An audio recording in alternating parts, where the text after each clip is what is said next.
Oh no, we said he could make a distraction while we just destroyed the drow. You know, as level 4 characters, we can do that. It's in the drow. Okay. And that is where you left off. So previous to that, you were in a little church chapel, quarter of a mile away from the fortress. You found a lady there who dropped from the rafters with a sword, but she wasn't particularly handy with it. And her name was... Oh, she's not there anymore. Shit. She had a husband who she called Dumbass Kevin. Yes. Or Kevan. And she was really ragging on him, just saying how much of a dipshit she was, but she's like, please get my dipshit back. Shit. It's true. Grog found a scroll of Word of Recall and 2 healing potions. Yes, that's right. The scroll of Word of Recall recalls you back to the church, the place where it's attuned. How did you know this? Because we had a conversation about what the name of the altar was, if you remember, and I said I thought that was I always thought it was the name of the actual thing, and you said no, it's the name of the semicircle that the altar's on. It's the chancel. Yes. Yeah. I just remember that it was only the last half an hour you missed. Yeah.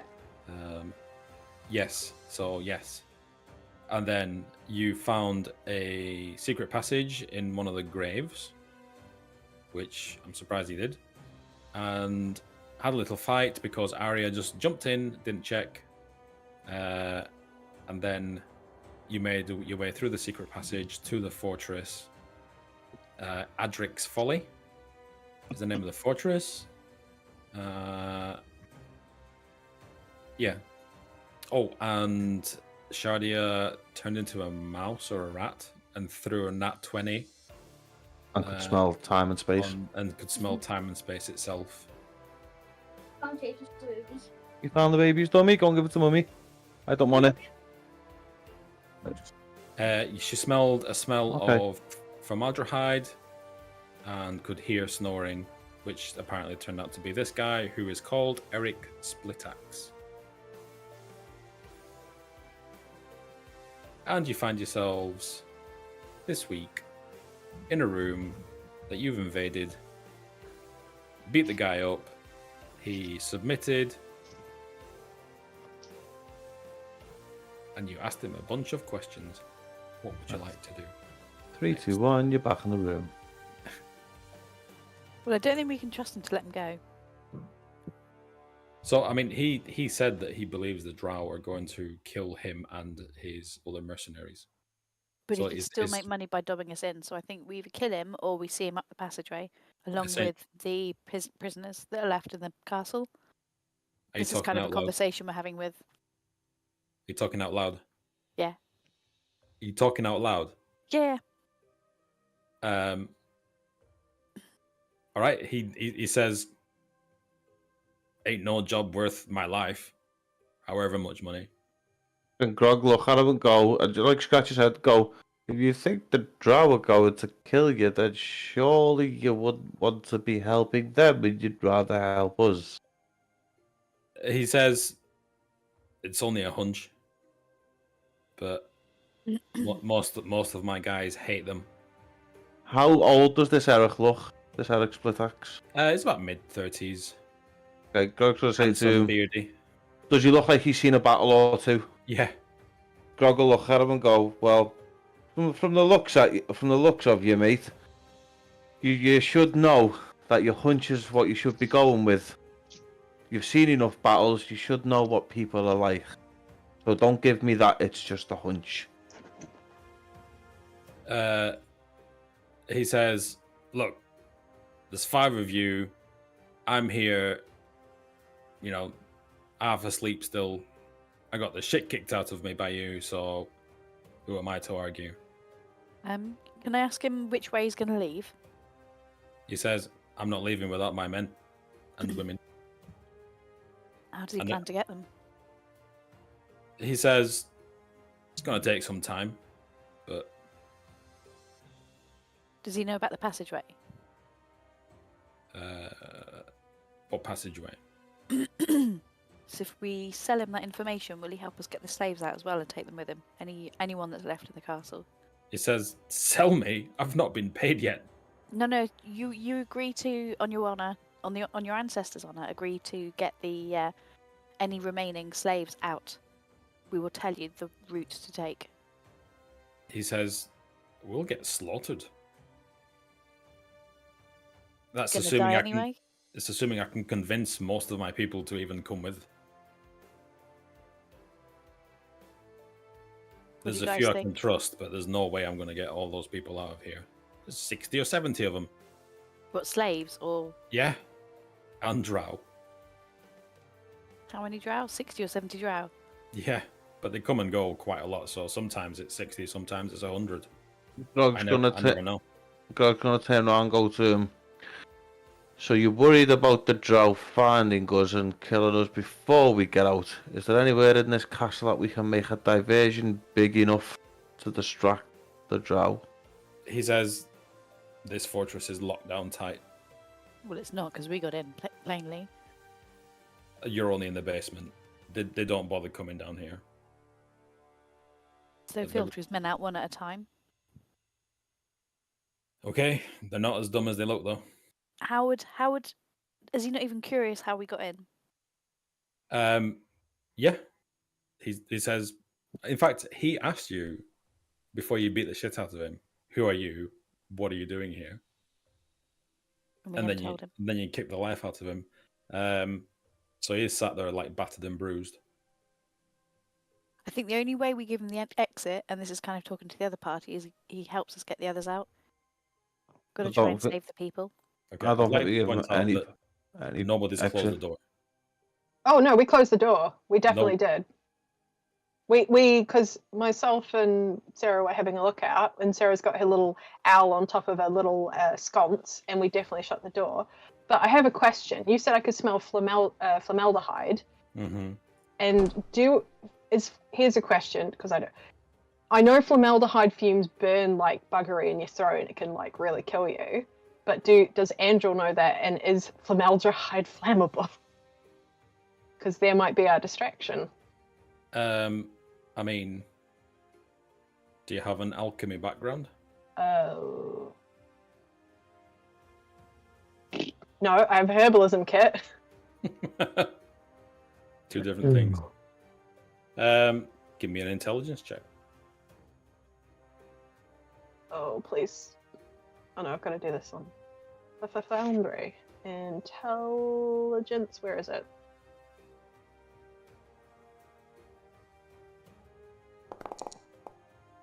Oh, you bastard. You have no idea even what formaldehyde is. It's just a funny smell.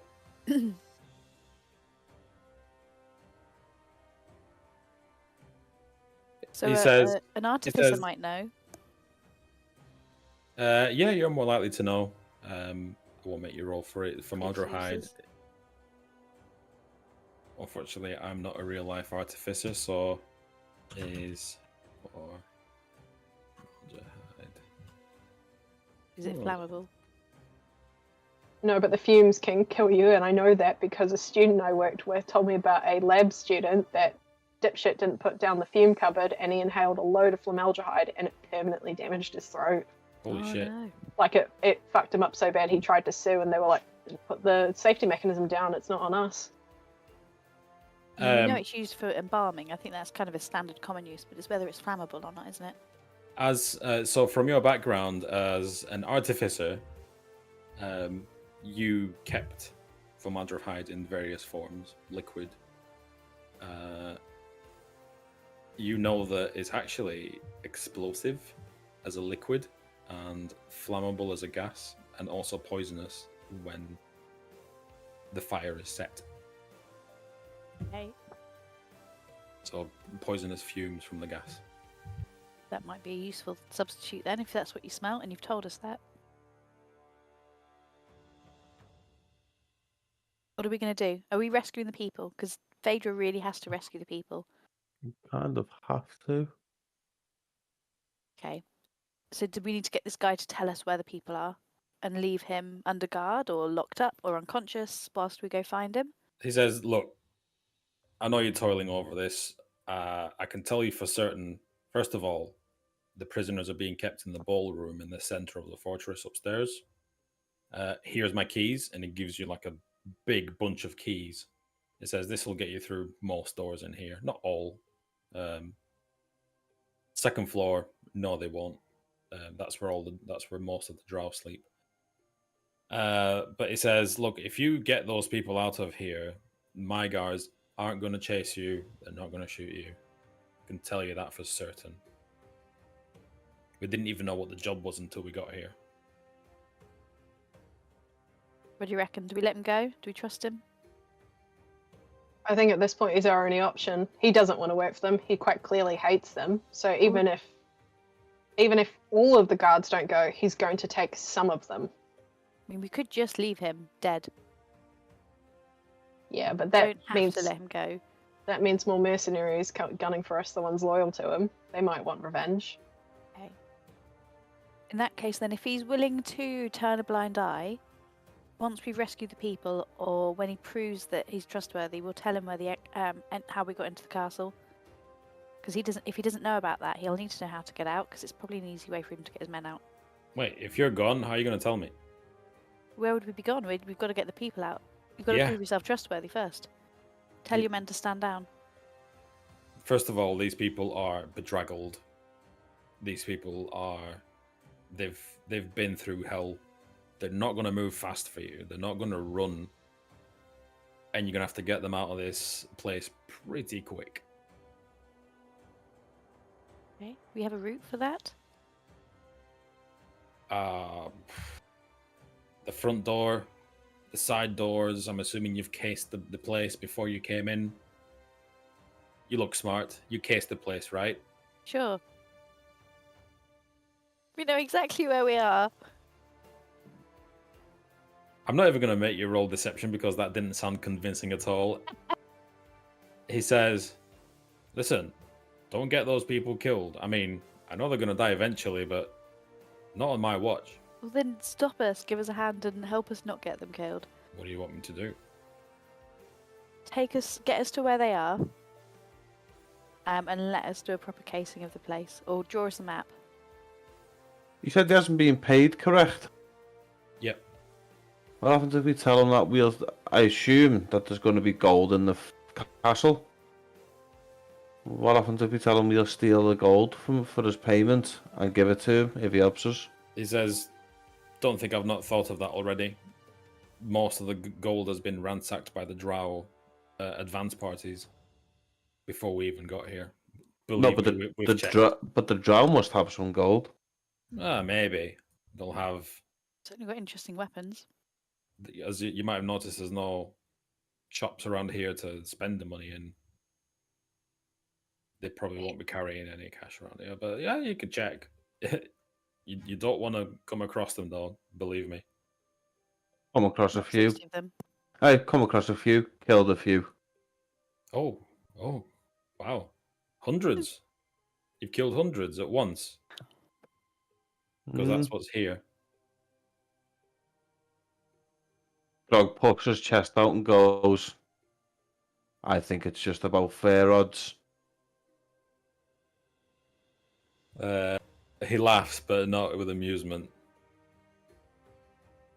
He says, look, I actually do want to get out of here. I know a lot of men and women, good men and women that want to get out of here. There are parties that go out at certain times. Are your men part of those parties, or is it all drow? We're active during the day because, we can't see in the dark. So, yeah, there's patrols, there's scouting parties, checking the perimeter, there's the raiding parties that bring slaves back. But then when night falls, we are instructed to make ourselves scarce, stay in our rooms while the drow roam the corridors, and he says it's probably coming to about nighttime. We need to lay low. How many men can you utilize during the day? Everyone.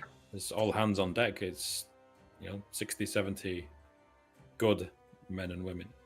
What would happen if they all decided to leave at once through the front door? Who? Your men. Why don't you just walk out? Because they will hunt us down and find us and kill us. Why would they expend that energy? Because they don't want their plans to be revealed, whatever these plans are. So how does he think he can get his men out? We're just going to have to try, but we want to make sure that the civilians can get out first. Do the majority sleep during the day? They don't sleep. They're not vampires. They're still on alert. They're just... let's just say they don't like the sunlight. And what... we could use that. We could get everyone else through pure sunlight rather than through the dark. I mean, during the day is the best time because that's when they'll be at their least alertness. Yeah. Although the ballroom where they're in, there's a lot of drow in there because there's not much sunlight in the center of the building.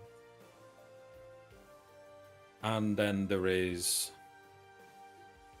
His face kind of, it darkens a lot with fear, and he says, there's the spider. The spider? The spider. It can appear out of nowhere. The thing's fucking enormous. It's got big, sharp, pointy teeth. I know what a spider looks like. He says, not this one. It blends into the shadows on the wall and just pops out and devours you before you even notice. Grog, ask is there anything else we need to be wary of as well, apart from the spider? Obviously, not just the drow, but if you're telling us there's a spider, is there anything else we need to know? I mean, not really. There's the drow leader. She seems to be particularly powerful. There's something strange about her. Not quite alive, not quite dead. Sometimes I get the feeling, but she is cunning. It goes a bitch. I mean a lich. He says her name's Thizasta. Her name's Disaster. Okay, thanks. Thizasta with a TH.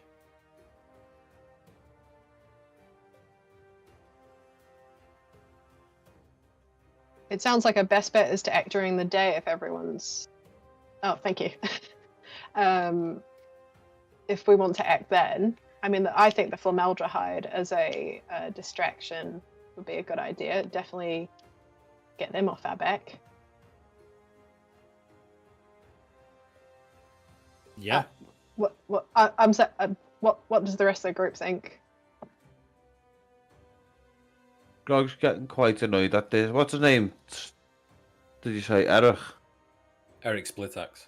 Grog's getting quite annoyed at this person for being such a coward. The fact that he's fucking put these people into slavery in the first place.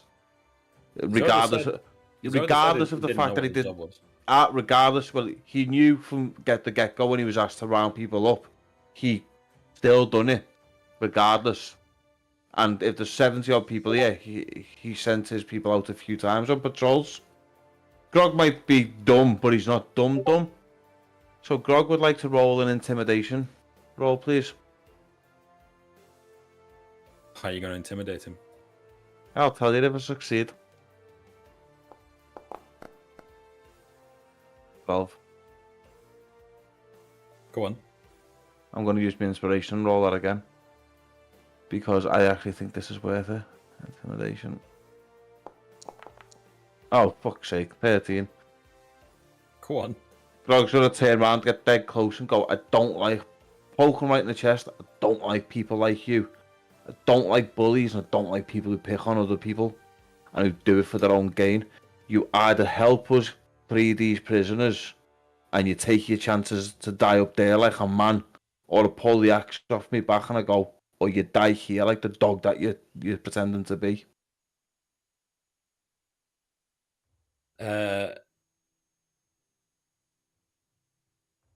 He says, he thinks for a minute, It doesn't. It seems nonplussed by what you've said. Is not scared of you.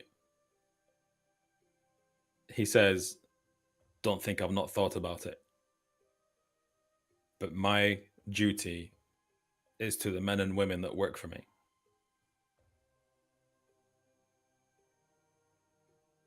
If you think I'm going to skip town and leave them behind, you're mistaken. Kill me now." I'm not asking you to skip town. I'm asking you for you and your people to help us get them out. Get the innocent people out who don't deserve to be here in the first place. He says, "Look, that's going to take time. It's not like I've got some kind of, I don't know, device where I can just contact everybody. That's crazy. Who has that?" I feel like you're leading to something with that, Peter. I won't lie. Psychic WhatsApp. I lifted it. I'm gonna say I don't have it. Damn it. I'd like to add a bit of insurance. I'll look at the guy and go, obviously we have our priorities, so you have yours. But I'm still dubious of you, so I'd like to give us a bit of insurance for both of us. And I'll, with my clawed hand, I'll prick my thumb, and I'll just sort of thumb him on the head, go down, and then what I'll say to him is I'll say something in gibberish and infernal, and just be like deep, guttural, eyes turn black type stuff. But anyone who understands infernal knows that I'm just saying this man had a cum sock in his mouth, and I'll look at him, and I'll say, "This is insurance for both. Betray us and die instantly. Keep your silence for 24 hours, and we're golden." Intimidation roll. Uh, Actually, it's deception, isn't it?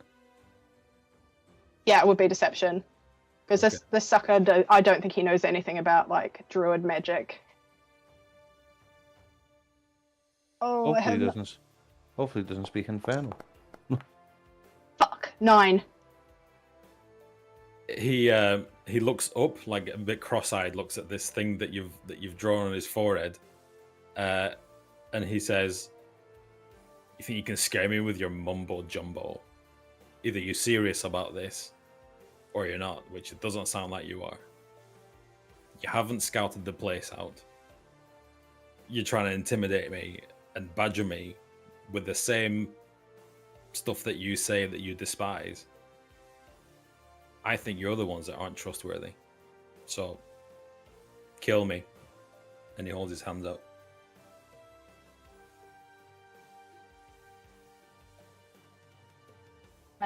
Savior wants to be like, "Look, let's just be reasonable here. No one's going to kill anyone. We're not bad people, but we do want to get those innocents out. If we can get those out, then your people are a sure thing, surely. And you've got cannon fodder to get you out and away that the drow have to mop up. So it's a win-win if we get both you and the innocents out." He says, "I What don't do think you you're say? bad." Would you like to do it? He says, "I don't think you're bad people. You're just not very good at this." Question.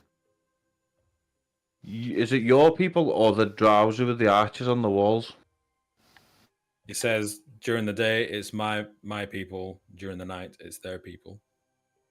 If we got the drow chase us into the courtyard, would you give the signal for your archers to let loose on the drow? If we got them all in one place, because they're not going to be expecting you to shoot at them. He says, "Any plan like this, first of all, is probably going to fail. But second, even if it doesn't, it's going to take time. How long do you need?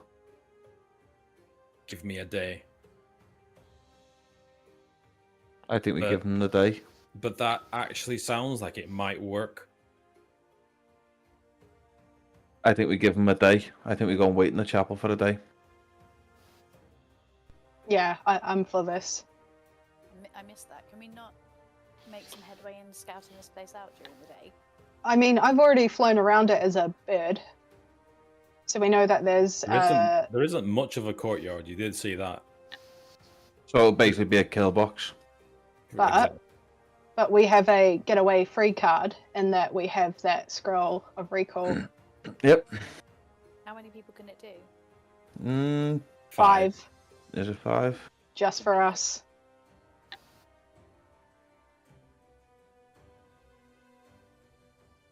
Do Do we want to find? I like the way this is sounding. Do we want to find the formaldehyde first before we leave? See if there's anything else useful down here, or do we just go? Do we? Can we ask him to draw us a map of a rough map of the buildings and the courtyard and entrances and exits and stuff like that, please? He says, I'm not particularly good at drawing things or writing or even reading. He says, I mean, I can draw you a square and some boxes inside, but not without showing you. And I don't think we want to leave, do we? Do we not want to just How many men are here, did they say? Sorry. About 70, did he say? He 60, says 70? he says drow. I never really know, to be honest. I've always counted minimum of 60. My people is about 60 or 70, depending on who's on patrol, who's in, who's out. Okay, what I'm gonna suggest is one of us pretends to be one of them people and scouts out the place and try and make some kind of map as well to make it easier, finding our way around tomorrow. You could walk around on them. We've got a druid. Why doesn't she just shapeshift into something really small and go and scout the rooms? Yeah. Like Something that's so inconspicuous, but can still get around quick enough. Yeah, I can rat it up. I think that'd be worth it because we've got 24. If we've got 24 hours, we need to know where we're going, don't we? Yeah. Yep. You can. I don't think we should retreat to the chapel because what if the passageway is closed as well? And we try to get back. What if he dubs us in and we lose the passageway? He pipes up and he says, "There is one more thing. You guys caused quite a stir in Ribalka." Yep. Word has reached, and I'm telling you, those dark elves are going to be on high alert. Phaedrus sits on his bed, makes himself comfortable, and says, "Well, 24 hours." Thank you. I do think we go back to the chapel logs. It was a chapel of a sun god, and the drow seem to have been avoiding it. So it's the safest place we're going to get for the next 24 hours while he puts his plan into motion. Yeah. I disagree. Dun dun dun dun dun dun. Dissent in the party. If we've got the scroll to retreat, Phaedra's going to be like, "But we don't need to leave. If we leave, we may not get back. When we need to leave, we can leave. If it gets to that point." Did the drow come down here to where we are right now? He says, "I couldn't tell you honestly. We're told to stay in our rooms at night." And they don't come in your rooms, so we would be safe here. Yeah, probably. Okay, we'll ask him, does he mind us holding up in the room while he gets his plan in action for the next 24 hours then? He says, no, not at all. Okay. Well, I've watched the Dungeons and Dragons film, and I know for a fact that the bard comes up with some kind of plan. And since we've not heard from him... Too busy playing video games. Probably playing Mario Kart. No, he's on Kerbal Space Program. I know what you play, Dylan. We're friends on Steam. Well, while this is going on, I'll go, well, time to get scouting, and I will wild shape into a inconspicuous brown house spider. Like, that's the tiniest thing I could possibly go. Okay, and that's fine. It's going to take you some time to get around. So you'll probably be out the entire time. A rat will probably be quicker. There's a rat in my kitchen. What am I going to do? I think, well, let's see. I mean, a rat's a pest, and I'll be shot on sight, to be honest. Probably thousands of them in this castle. Where did he say the big spider were? He says it's everywhere. Sometimes it feels like it's everywhere. You think you see it in the shadows and you turn to look and it's not there anymore, but there are stories of people going missing right around that. Does it live like quite happily alongside the drow? He says it belongs to them. It belongs to It's some kind of conjuration or something that their leaders created. And would a spider not be better? I mean, worst comes to worst, I can just, if I come face to face with their spider, I can be like, mother. He says, face to face, that thing is huge. It covers an entire wall when it's moving around in the shadows. Oh, wonderful. Everybody give me a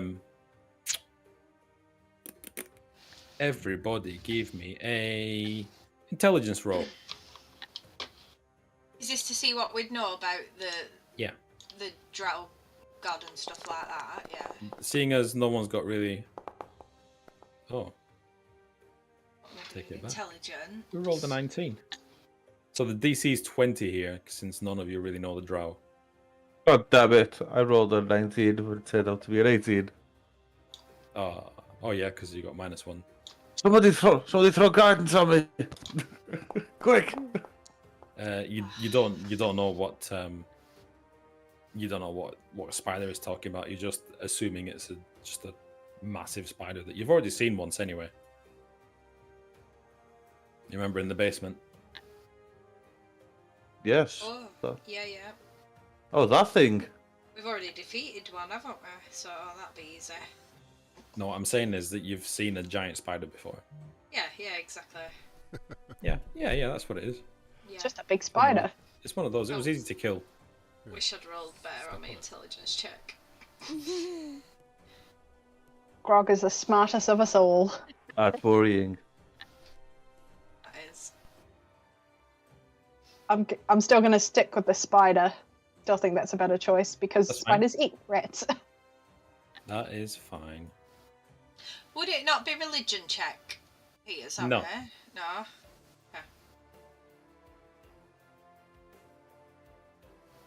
It's not a religious thing, trust me. No god has created this. Well, not necessarily God.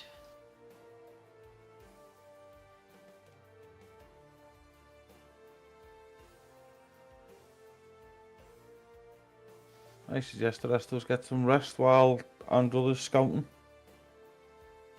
Yeah. Arya's not keen on resting in this kill box, putting her trust in. She's very she doesn't trust this guy to leave him to be. You can roll an insight check. Yeah.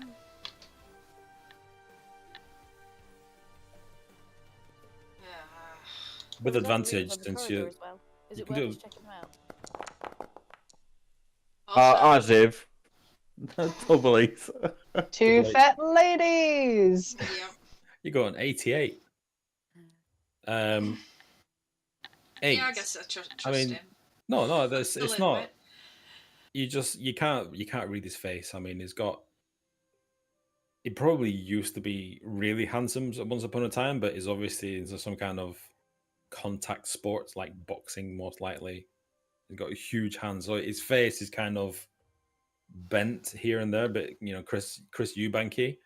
So it's not very certain about whether you believe him or not. Well, Grog will say I'll that check the if feedback. you want to rest, I don't really have spells or stuff, so it's like I'll just say I'm happy to stay up and keep watch for the majority of the night. I don't think I've used any spells, so I don't necessarily need to rest. No. You could go skulking as well, then.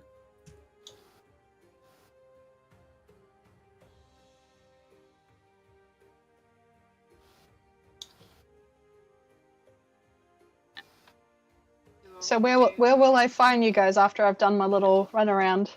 Grog will be back in the room where we are now. I know my strengths and my weaknesses, and my strength is most certainly not skulking around. And with that, Andrew just goes, and then starts getting smaller and hairier, like a little goblin, and then just eventually you just see this spider on the floor that does a couple of 360s and then scuttles off. What direction are you going to scuttle off in? I'm going to try go upwards and find this ballroom. All right.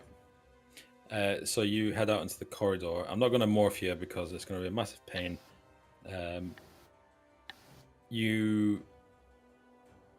So we said, I think, when you did your check in the center of the corridor, that you can hear dead silence.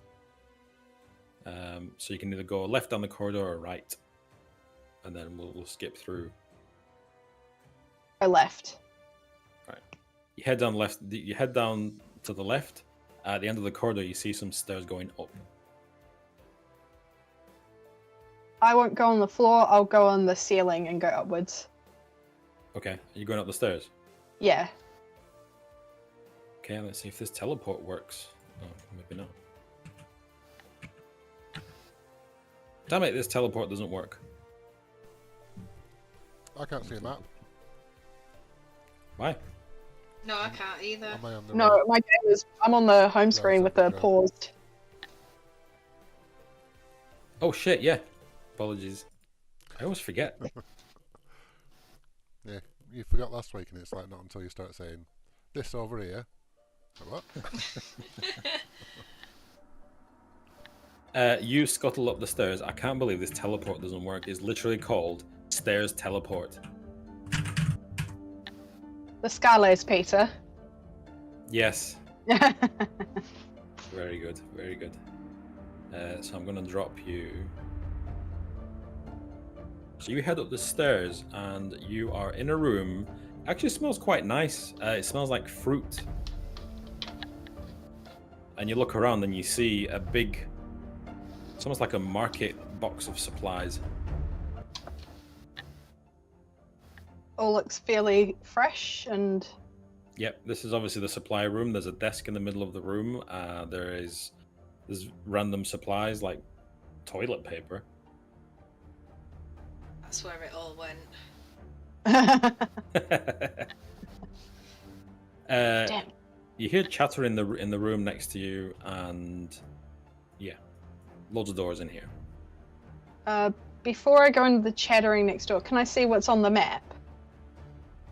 Yes, you can give me an investigation.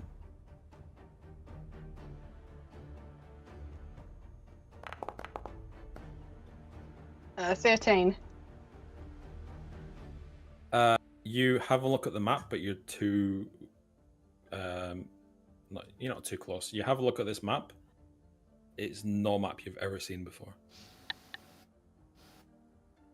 It doesn't look like anything you've ever seen before, like any landmarks or anything.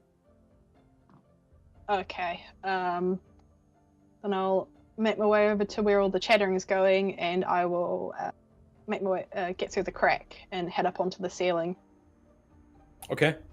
You get inside. You see a number of humans.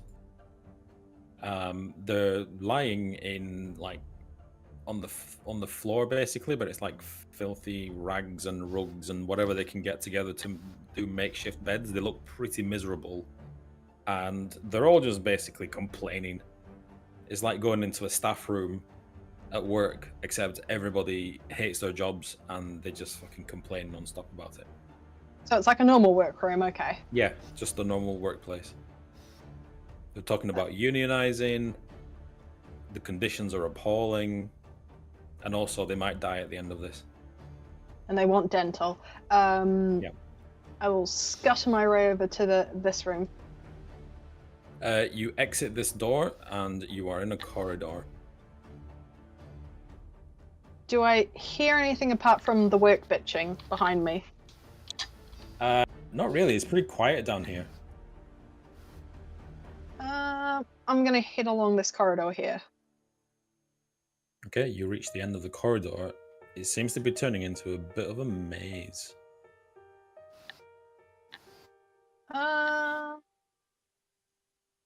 Okay, I'll keep going forward. I'll keep going down the corridor and straight. Okay. You reach the end of the corridor and you find, I mean, don't read too much into the map because they've not put much effort into it, but there's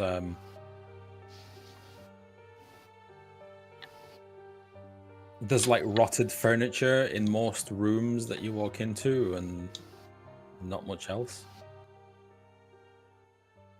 Any windows nearby that I can take a peek out of to get my bearings? Not here, no. I will keep trying to find more stairs then. Okay, you wander around a bit through the corridors. Give me an investigation check.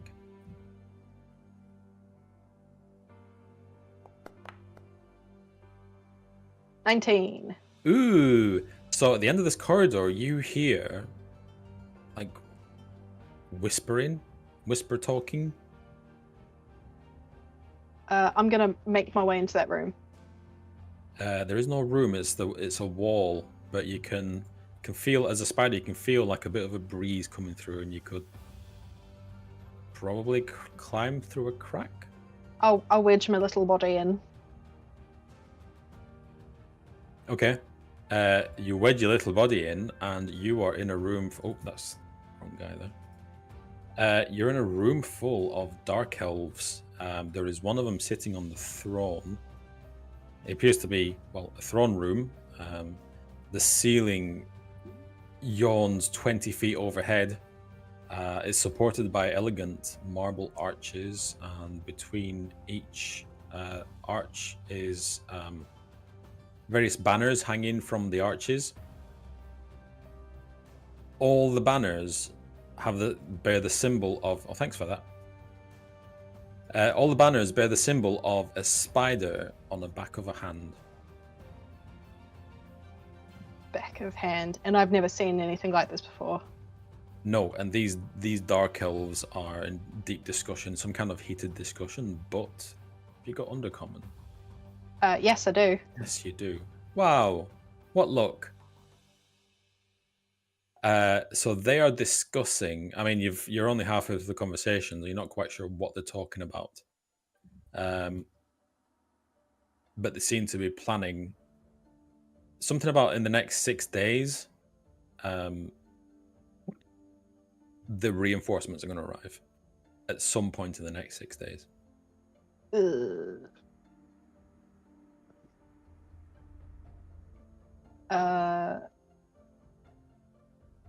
From the woman, I assume the woman on the throne is that disaster lady, or Disaster. Disaster, yeah. Are there any humans in the room, or is it just all the drow? Just drow. There's two cloaked figures that appear to be standing guard. Excuse me. Can I leave this room? Is there obviously this was the sort of back entrance, and was there like I imagine there's two massive double doors that lead into this grand old hall. Can you give me a stealth check? Let me see if a spider's got a special stealth thing.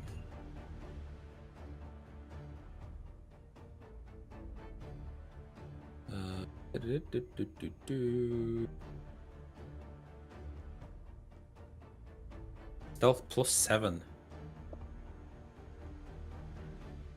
Don't roll low.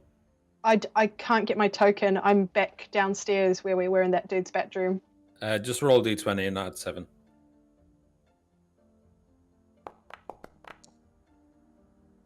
Yeah, 21.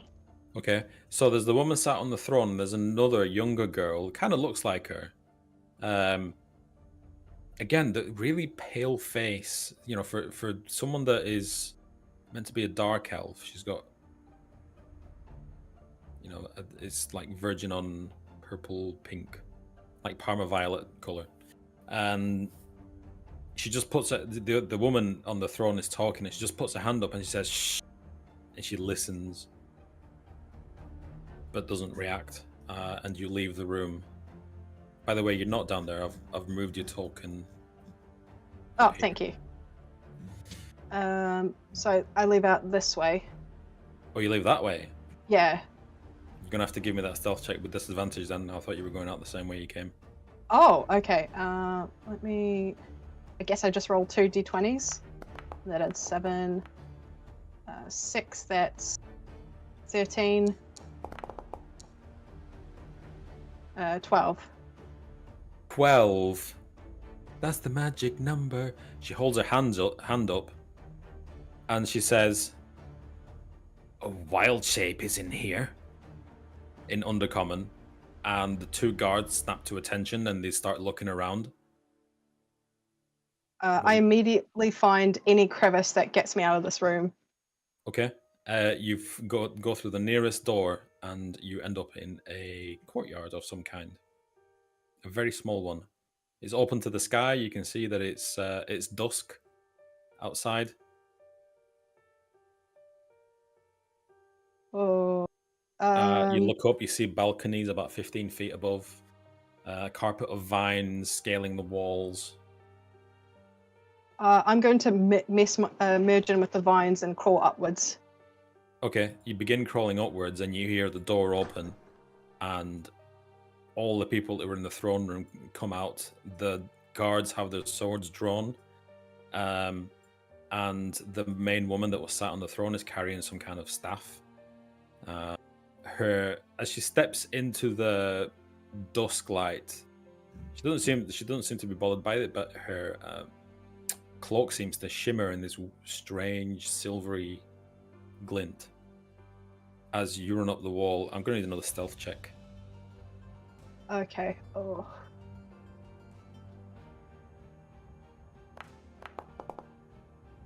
+7, 16. They look around. You're a spider in brush, so all eyes are everywhere. They're looking around all over the courtyard. They're looking up the walls everywhere. And one of them shouts in common. She says, the woman that was sat on the throne, she says, "Where are you?" I keep getting as far away as possible, just using the vines as cover. Are you climbing up the wall? Yeah.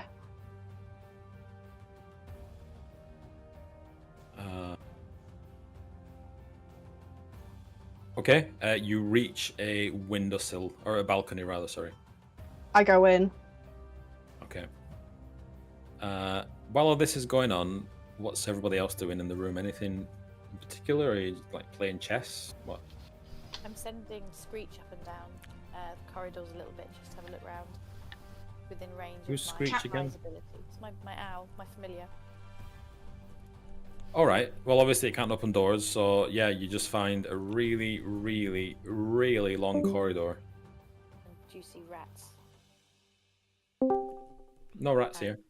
Any? Strangely enough, no rats. Can you hear it? Because obviously, I'm assuming owls have good hearing. Can they hear anything in the other rooms?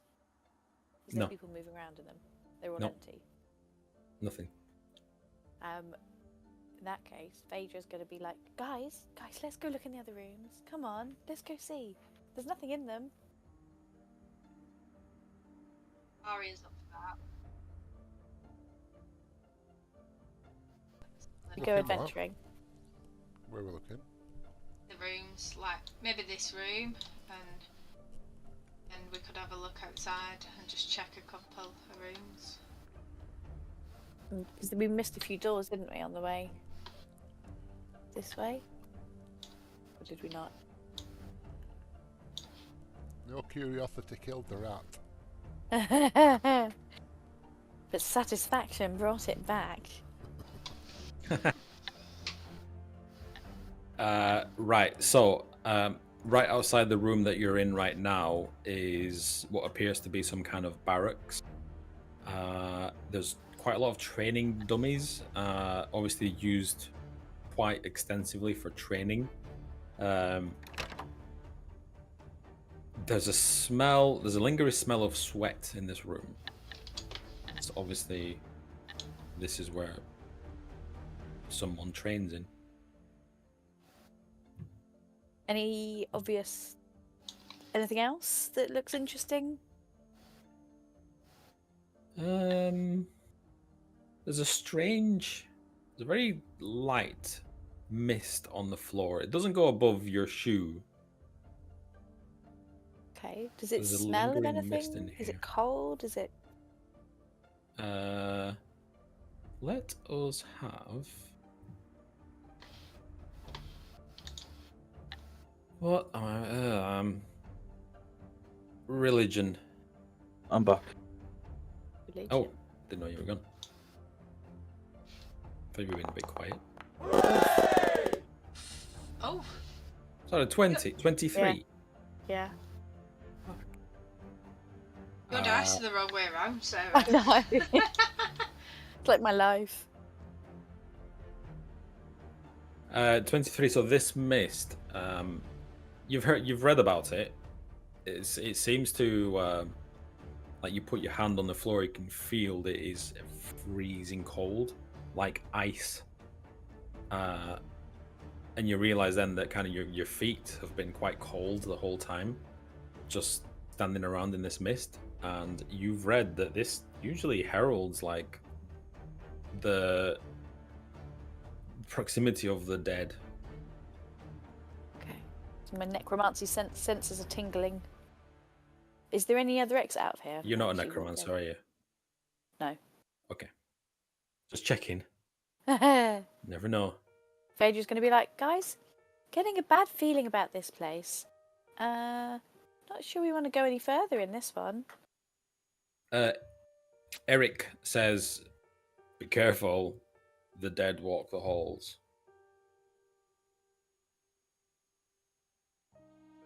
Phaedra's going to turn around and goes, do you use them as training practice? Because this is a training room. He says, yeah, we practice here whenever we can. On the dead? No, on the training dummies. Where do the dead go then? Don't know. They appear and then look at us all wistful and disappear again. To They the don't spirits? bother anybody. Where's the formaldehyde coming from? For formidable what? Smell, the smelly smell.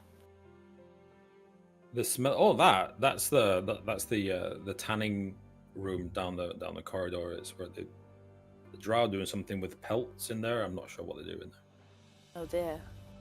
Phaedra's like, I really want to take a look, guys. Can we go check it out?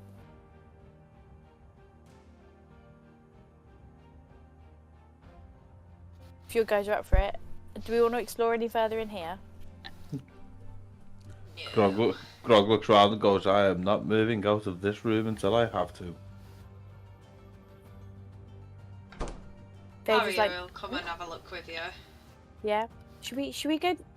I'll send Screech on ahead of us to check out for anything because it's a long corridor. But are we going to wait? Where's Screech? Screech. I think he's gone.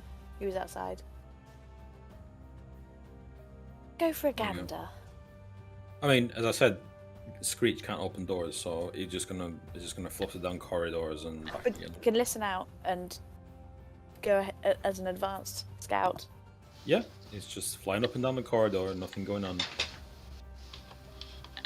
So I think Arya and I are going to go and investigate the tanning room Okay. if we know where it is. Door's locked. Well, that's the room that you came through. So you enter a corridor. You can turn left or right. Oh, let's ask him where the tanning room is. Where is the tanning room? He kind of pointed vaguely, didn't he? It looks at you like he's not amused. It says, "I'm not a tour guide. You know that, right?" It says, but the tanning room's at the bottom of the corridor. Okay. I'll pull out a penny, a copper out of my pocket and chuck it at him and be like, thanks. Is that what you're doing? Yeah, and then quickly I run away. He stands up, but he can't react because you're gone. And he just looks at Grog and is like, "What is it with you people?" And Grog says, goes, what do you mean, you people? Phaedra in her chunky armour and on her metal corgi is going to say, right, maybe you go first and I'll follow. Me? Oh, okay. Yeah. You are the rogue. Yeah, I'll sneak, have a look round. What are we calling the bottom of the corridor then? This bottom or this bottom? I'll follow, I'm just going to get beer. So. You're coming as well? Yeah, but I'm just going to get a beer. Alright. Okay. I'm gonna nip for a brew Oh, is it brew break? and a pee, so we might as well. Sound good to me? Be Love right a good back. pee break. Be right back.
We're all back.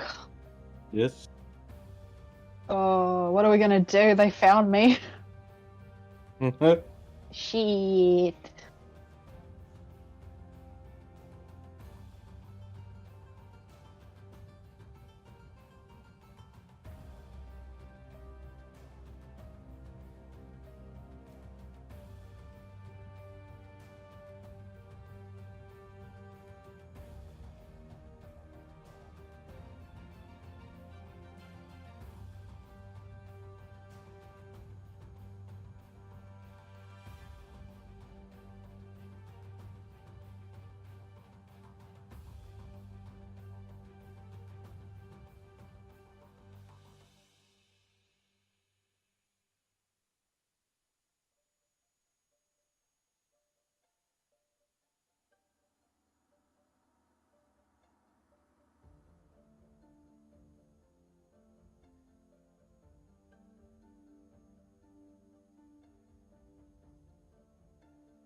you had any more thoughts on the Minecraft session tomorrow, Sarah?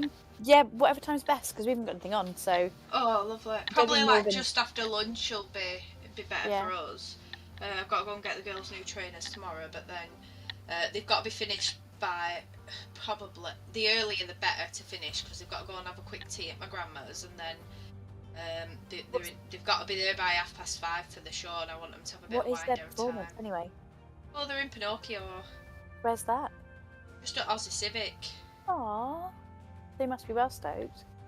Oh, they are. Freya's got 4 lines. She's got her own character name, so she's well happy.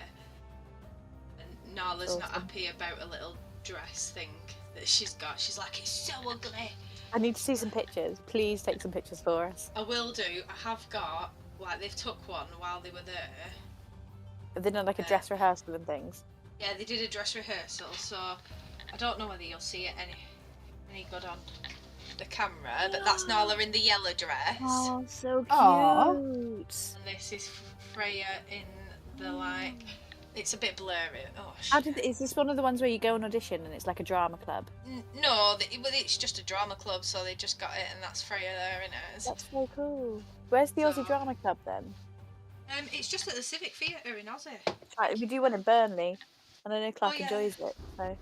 Ah, lovely. Yeah, I think some of our friends used to go to one in Burnley, and they really enjoyed it.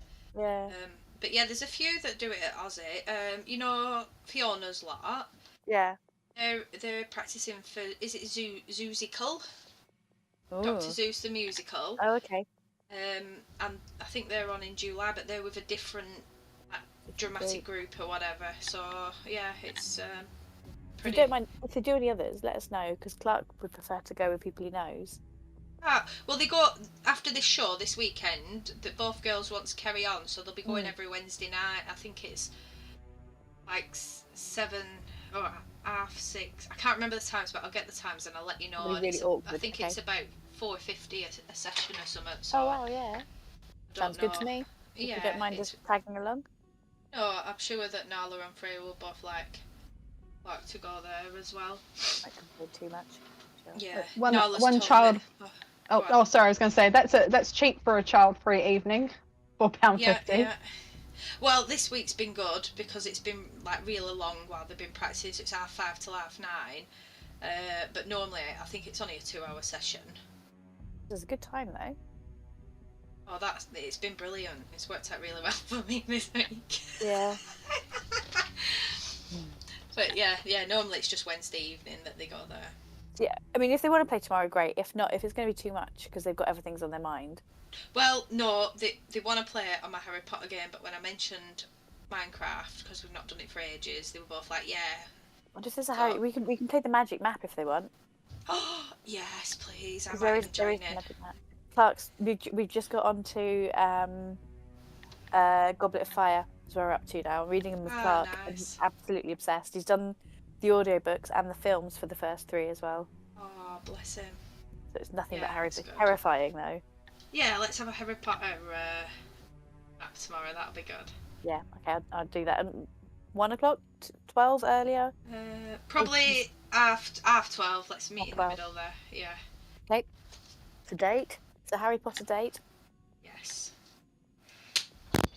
Yeah, that'd be brilliant. The girls will be. Is Legacy good then? Because I was looking at it and thinking 50 quid, that's a lot to put down. It is. That's why we're a birthday present. But I'm enjoying it. I don't know if... Well, I don't know because I don't know what people get out of games. But I think for the storyline and the magic, and there's a dragon in it, and, you know, there's goblins. And they speak gobbledygook. I didn't know goblins spoke gobbledygook. The way the turkey talks. Yeah. I know, I'm loving it. I absolutely love it. I love that the whole world she's created. I'm back, by the way. Hello. Hey, Peter. Hello. Is everybody else back? Yep. Let us continue.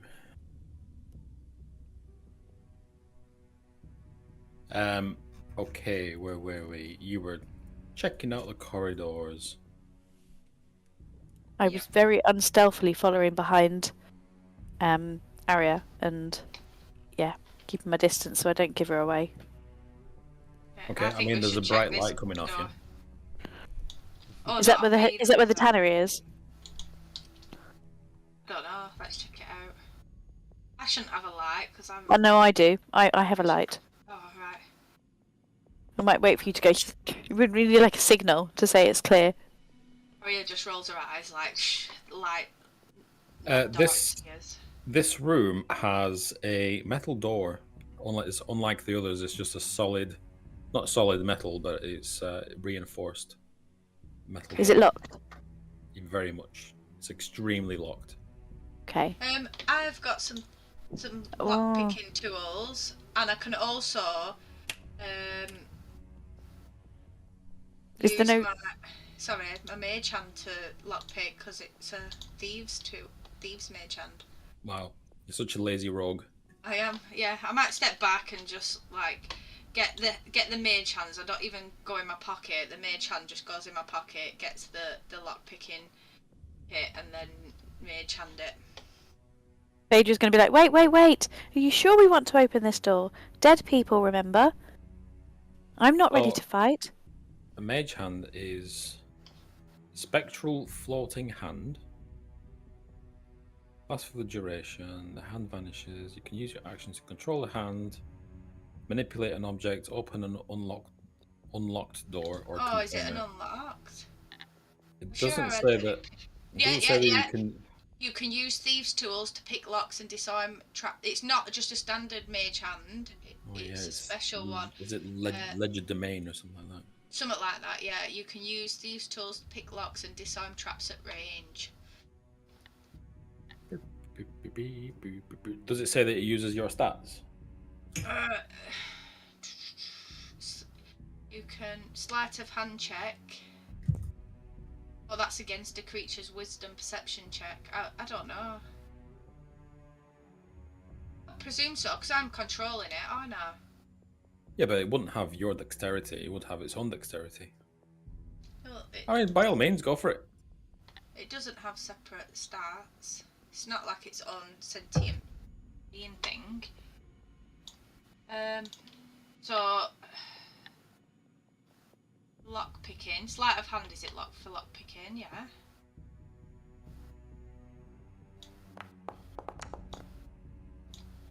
Please be good. 19.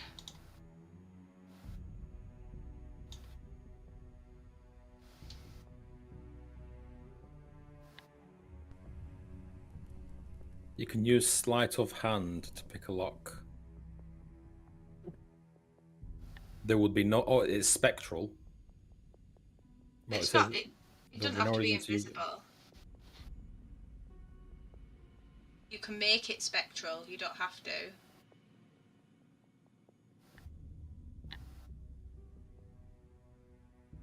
Okay, fine. 19. Yeah. Your lockpick breaks in the lock. You just hear a tink. Is it like a proper needs a lock, or is there? It's a reinforced metal door. It's not just a wooden door where you just kick it in and go, "Hey, everybody!" But it's obviously got a lock. It's not some kind of puzzle or. No. I mean, it's just a plain door with a lock. What are the walls made out of? You knock on the walls; they're made of stone. Oh, good. It's not cavity wall insulation or anything like that. Can I use mold earth? Yeah. Because it says you can use it on stone to like create an opening, like just peel. Okay. Like Is that what you're doing? Yeah, in this. Where are you creating it? Just here. Okay. First, I'm going to give you inspiration for that. Yay! You open a perfect hole in this wall. It's even shaped like you. Nice. Is it human size or is it smaller? Is it like a window, or are we talking a doorway? Well, it's 5 feet, isn't it? Yeah. So yeah, okay, small human, my size human. Yeah. Inside, you see a couple of stone tables, and on top of these stone tables, Where are you going inside?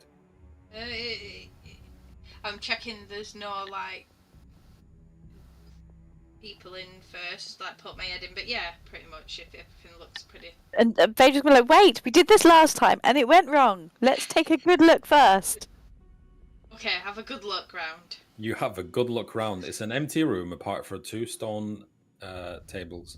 Do they look like altars or do they look like They could be medicine altars. D-type? There's stuff on top of them.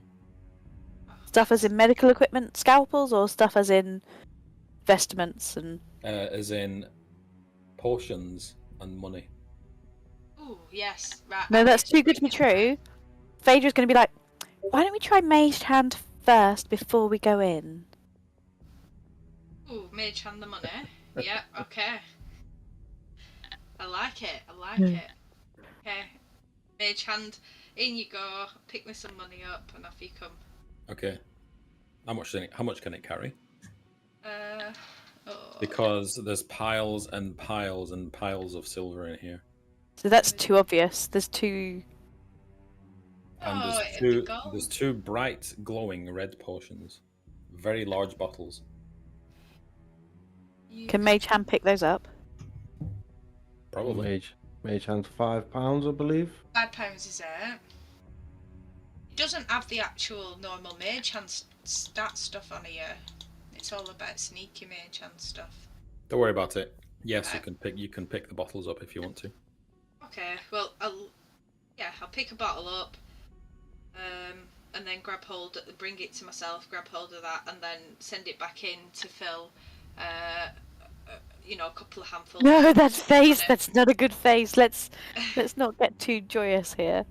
I mean, you've already described what you're doing. Yeah. So your mage hand goes and collects these. Well, there's only 2 potions left.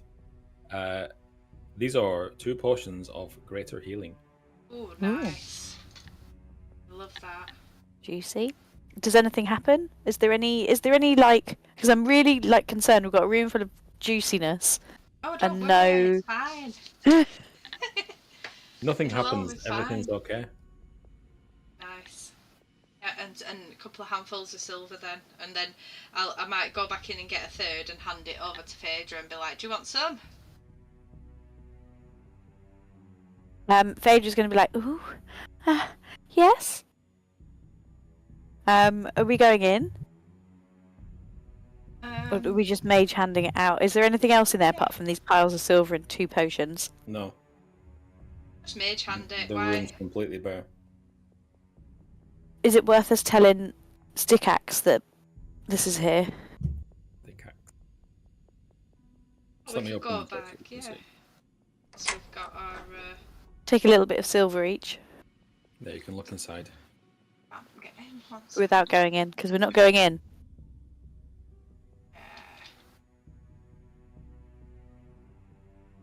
He goes in. Okay. Well, yeah, I'll just fill as much as I can without overburdening myself with some silver, and then say, like, guess that's the wrong room, and then you reckon there's about 10,000 silver pieces in here. Okay, well, That's like a good amount to send refugees home with. Yeah, we can sort that out later, can't we? Have you got everything you want out of this room? And then, if everyone's in agreement, she'll close the hole back up. Yeah. So you're taking the 2 potions and how much money? Well, just a couple 1,000 of handfuls. each? For everyone? How much does 1,000 coins weigh? You say 10,000 silver, Peter? Yeah. So you're looking at 1,000 gold pieces. Is it? Is it only 10 silver to a gold in D&D, or is it 100 silver to a gold? 54 pounds. That's not too much. Hang on, silver. We could clear it out. Whoa. £54? Yeah, we could easily do that. 31 grams per coin, so... I'm going to say, what's that in metrics? Yeah. Okay, so it's 10 silver pieces per gold piece, so it's 1,000 gold worth in there. There's a significant quantity of chunky change, though, isn't it? We can't. Yeah, 310 kilograms. But what's that in pounds? Because everything's in pounds on here, isn't it? 310. I know the answer to this because it's times 2.2. So tell you what. 682 pounds. Just because it's fun, why don't I cast the ritual of floating disc? We fill up the disc with money and we take it back into the other room where Axe Boy is. So we're not leaving it in here. Well, I was just thinking the same, but just getting my mage hand to fly across and drop it off in there. But yeah, that sounds good. Grog can carry one. Grog can carry one size larger. So I can carry as much as a large creature can carry as well. How much can a large creature carry? Oh, pass. Probably all of it. We don't need all this silver. Not where we're going. We know people that might. My carrying capacity is 15 times my strength score. It's what, sorry? 15 times my strength score. What's your strength score? 17. You, with 17 strength, you can only carry the silver and nothing else. Yeah, but I can carry it because I'm counted as a large creature for carrying. Yeah, that's what it is. Is it 15 times? Yeah, carrying capacity 18 strength will let you pick up 1,080 pounds. So 17 strength is just like a notch below that. So I could carry pretty much the majority of it, and the rest of the guys could divvy the rest out between them. Yeah. Sounds You're rich. Good. I think we should consider giving some to the other guys as well, because that's a lot of pocket change.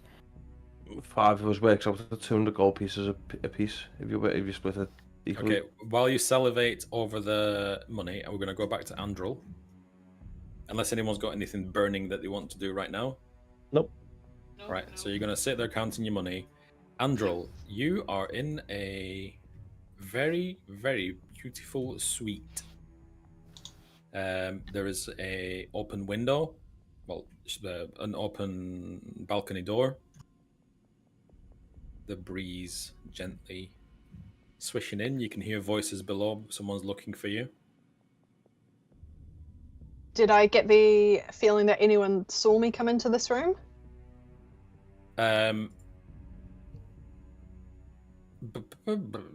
Perception check. Please be good. Oh, I'll take that. 23. You're quite certain that you've not been spotted. Lovely. Is there anything of note in this lovely flush room? The first thing you notice in this room, it's not in this room, but you can, when you can vaguely hear your next door neighbor like talking or making sound. You can hear a lot of sex. Do you know, I thought you were going to say you can hear people banging next door, and I was like, Yeah, oh, he wouldn't say that. Well, now I'm just curious. In this room, you find it appears to be some kind of royal suite. Okay, I'm going to go find who's bumping uglies. Okay, there's a bed in here with a chest at the bottom of the bed. Oh. Is it a nice looking chest? It is a very nice looking chest. Can I squeeze my little body through the keyhole? Yes, you can. Do spiders? I'm assuming spiders get dark vision. Yeah. This chest is nearly full to the brim with gold. And silver and copper, but mainly gold. There is also a bag in here, just a cloth bag with some kind of symbol in it. Can I wiggle my way into the bag? Sure. You wiggle your way into the bag.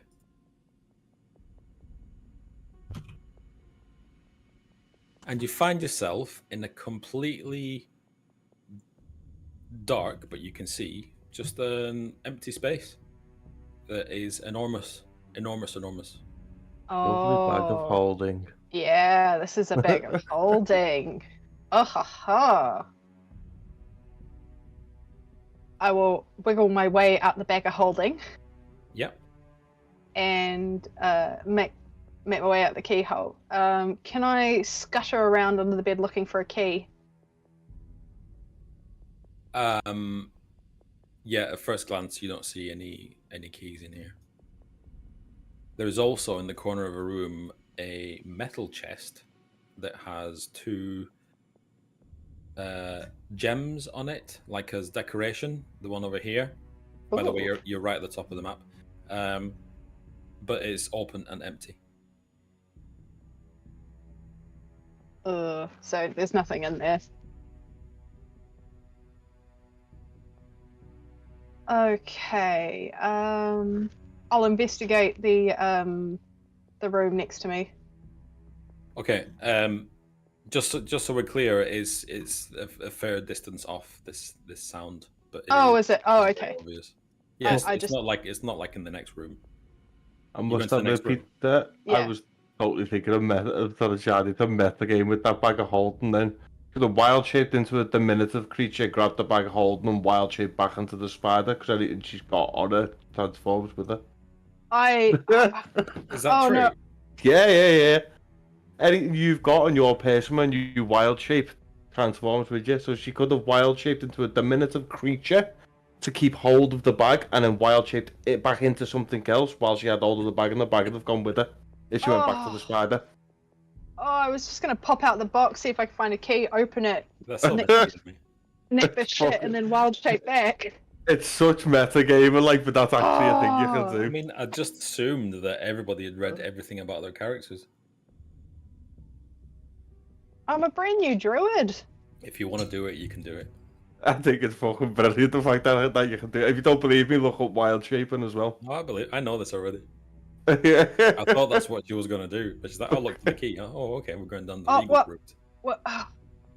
You'd have to burn through 2 wild shapes, though. I can't not do that. It's too genius. You could literally as well, while you're a diminutive creature, start stacking, throwing the gold one by one into the bag. While you're diminutive in there, and then when it's full, just fucking change back and you've emptied the chest from the inside, basically. And all you've got is a bag of holding, and then change back into a spider, and you've got all of that money and everything else that was in that chest inside that bag as a spider. Yeah, that pretend that all transpired. I want you to talk me through it. I'm not gonna pretend it all transpired because I'm sure you got all of it. Is a spider a diminutive creature? It has to be something. You're gonna have to change to something diminutive with some form of hands, so you can open the bag and move the money.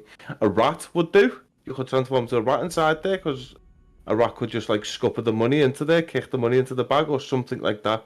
Or a diminutive creature that's got hands, which there's very, very many of, such as a pixie, blah, blah, blah. Let me have a look at my list. Yeah.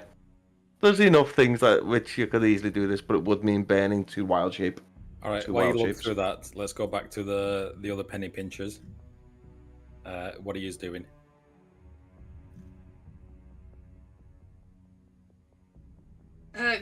Loading grog up, I guess, to take the gold back to that room, aren't we? Silver. That's all been done. Silver. I want to be clear that it's silver. Silver, okay. How much did you say it weighed in pounds total, Peter? What did I say? 684. Okay, I can carry up to 510 pounds of it. All right. Well, whatever's left, we can just get, can't we? Silver pieces. How much can Arya carry? You can carry. You become encumbered at 80 pounds. You're currently at 69.5. I am? Yeah. You're carrying fucking loads. Mine says 22. No, it says 69.5. If you look in your inventory on your foundry sheet, the little bar at the bottom. There's a bar at the bottom. Oh shit. Yeah, I Okay. think it's carry 420. Can you see where there's 2 notches? There's one that's it's split into 3/3. Yeah, got it. When you reach the second notch, you're encumbered. When you fill it up, you can't move. So encumbered is half speed. So you can only walk, basically. I don't want to And get rid of yes, anything we're doing heavy. encumbrance rules. So what? I can probably carry about 300 pounds of that then and not be encumbered, there or thereabout. Oh, Phaedra. You're carrying so much shit, you should be walking everywhere, and you're on mute as well. She's riding on a mechanical dog. You don't need to walk. No. We said at the beginning that dog is flavor only. It has no mechanical use in the game. It looks like I'm dumping my rations then. How many Get your rations have you got? priorities right. How do I know where that notch is? It hasn't got a number on it. Right at the bottom. Yeah, no, I can see it, but what's the number on it? How would I know? How would I work that out? Well, it's 120 divided by 3. Oh, okay.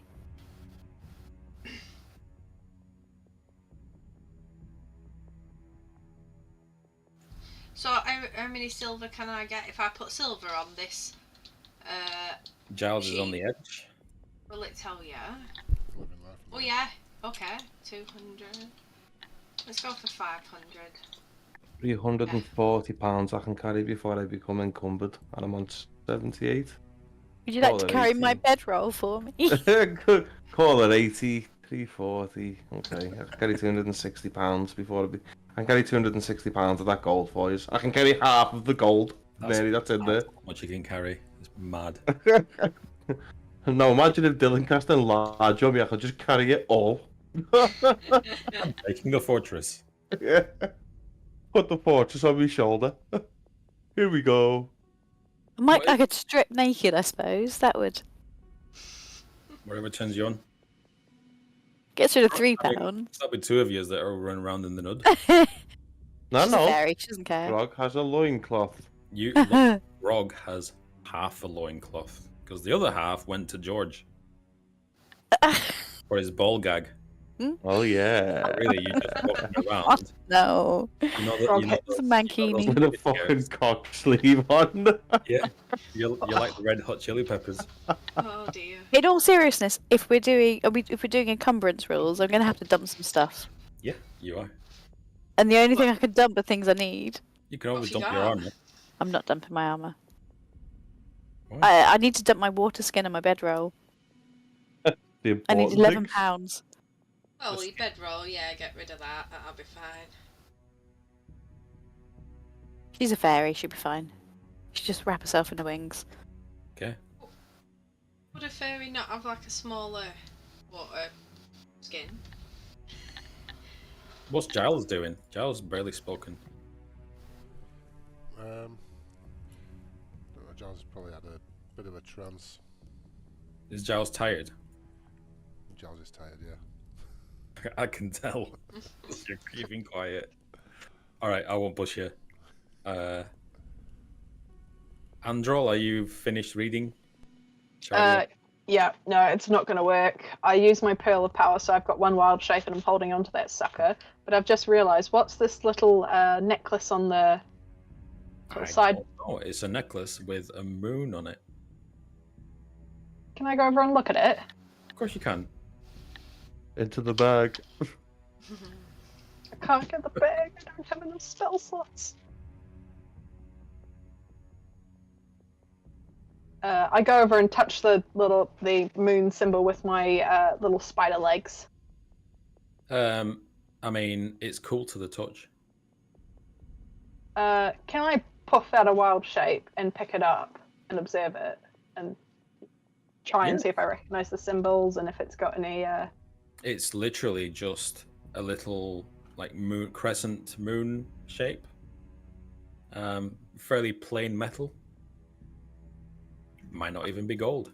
I'm gonna take it. Okay. And I put it around my neck. You press I and you drag and drop into your inventory. Let me find the necklace in the necklace.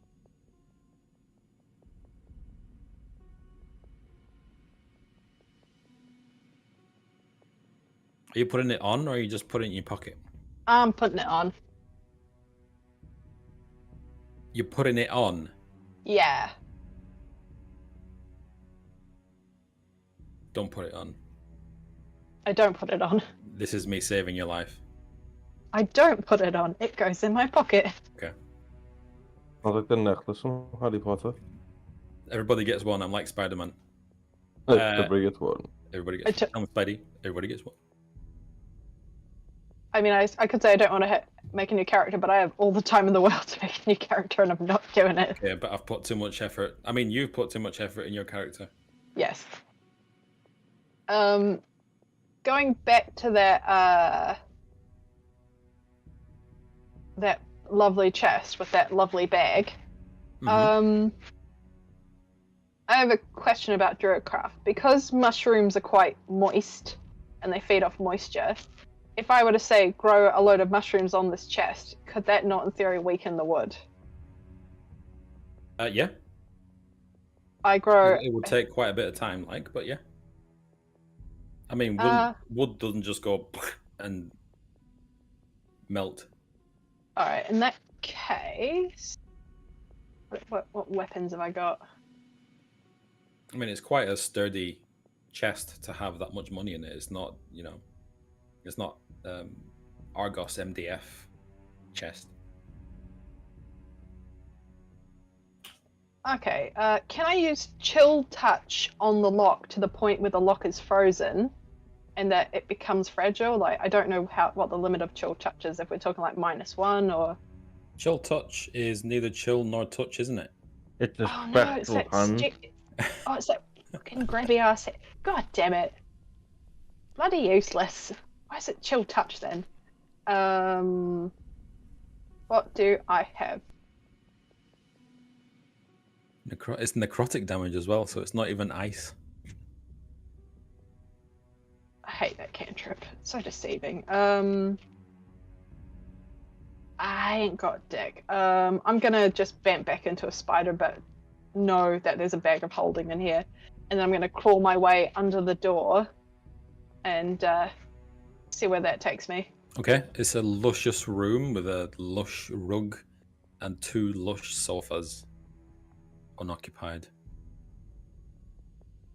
Do I still hear the bump and uglies going on? Nope. Oh, they finished. I'm just going to keep venturing around rooms. Okay, you go into this room. It is some kind of dining area. You enter a corridor here. You can hear sounds from down the corridor. I will crawl up the wall, and you know how spiders like to wedge themselves in the corners of walls and stuff, and I will just walk my way along there and see if I can go in the sort of doorway to where I can hear the noises. Okay, there is whipping sounds and various sexual sounds coming from this room. Oh, well, I've got to look. Sounds like someone's in pain, Peter. Far from it, you look inside, and inside you see a drow woman, entirely naked, surrounded by 3 drow males, entirely naked, and they are bumping uglies. Playing soggy biscuit. All their attention is on her. Do I notice any keys on the wall? Keys on the wall? I mean, no, it's just it's a just bedroom. It's just a bedroom. Right, I'd leave. Give me a stealth check.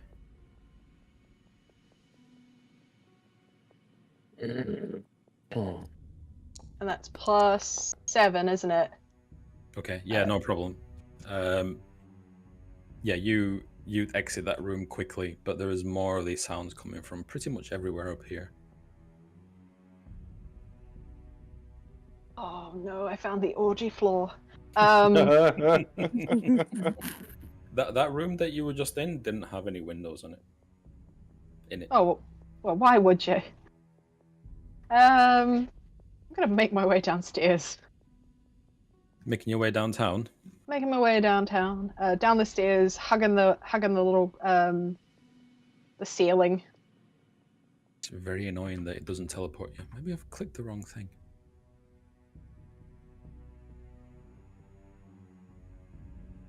These stairs go up.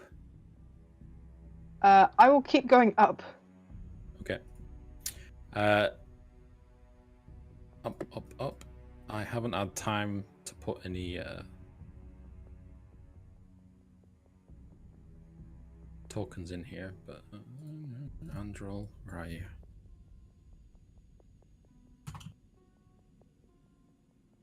You head up the stairs. You are in a library. It's light and airy, and this library, it's red like a strawberry. It's light and airy, and it's understocked, so quite a lot of the shelves are empty. But it does it peeks over all the rest of the fortress. It was quite a climb getting up here. As you look out the different, obviously there's nobody in here. You look out the various windows in here, and you can see quite a lot of the countryside, or such as it is in the dark. And you can see down on the entire courtyard and fortress from up here. Is there anyone in the courtyard? There's people milling about. You see shadows. As I said, it's getting fairly dark. You're quite high up, so you can't make out any details of like who or what they are. Do they appear to be looking for someone, or are they just generally milling about? They seem to be patrolling or milling about. Out the corner of your eye, give me a perception check. Oh no. The shadow swooshes across the wall, but there's no moving light.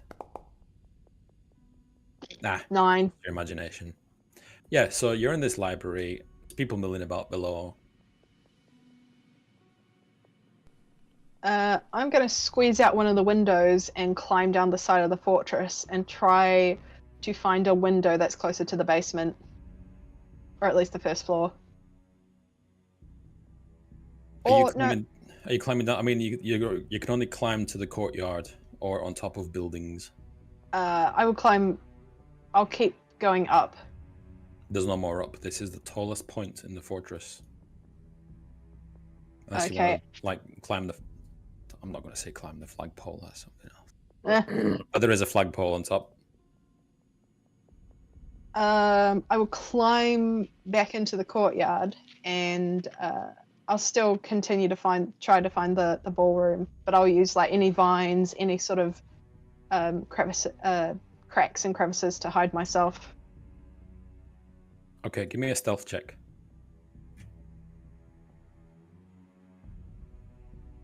I shouldn't have done that. Oh. Well. I'll just ignore that. It didn't happen. It didn't happen. Oh no! Your 11. Stealth roll. As you're climbing down this the side of this building, like literally underneath your feet, a huge shadow just passes under you as you walk down. Obviously, it's just a shadow. I stay absolutely still. Okay, the shadow kind of disappears off down the building. So you look up to see if there was like a bird flying or something. There's nothing there. In fact, there's not really much moonlight. I head in the opposite direction of the shadow. Back up. Is it still? Did it just crawl to my left or my right? It just went down the side of the building. Can I try and see if there's any shifts in the shadows or any sort of like glaze on it or... Perception check.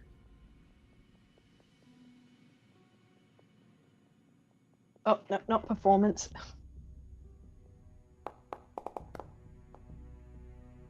$18. You watch this shadow as it reaches the middle of the courtyard below you. Obviously, I know your token's there, but you're still up the wall, I guess. It is the shape of a huge fucking spider, and it kind of disappears off into the building. If spiders could sweat, I would be doing so. And it's been like, oh fuck, oh fuck, oh fuck, oh fuck. The nearest... There's a door in this courtyard directly below you. I go into that. Okay. You enter the ballroom. You see people milling about, just chattering, but most of them are just kind of huddled together. Don't worry about the tokens. I've done a really shitty job here because it was last minute. But there's families of people huddled together. So in places, there's like, like a teenager or an old lady just kind of sat by themselves, just looking dazed and confused. And how many guards are in this room? none. I mean, no. It's just people in civvies, apart from a very animated half dwarf in the center of the room that's having a discussion with a few of the people. Can I climb overhead? I assume these are pillars in this room, and can I get closer and try to hear what he's saying?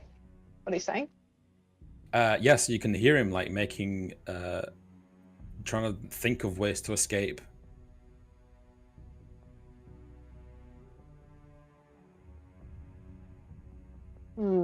And you hear him say, "Is one of the people he's talking to? He calls him Kivan." And what's Kivan saying back? Is he like nodding his head enthusiastically, like yeah, or is he just like looking? He looks like a dumbass. If you think like it's in a big high level meeting and there's just one guy who's sat there way out of place, way out of his league, way out of his depth, is just staring at this guy who's talking, and he's just like occasionally nodding, but his eyes are just like, it doesn't blink. Isn't this the guy that woman wanted us to find? Yeah, this is dipshit husband.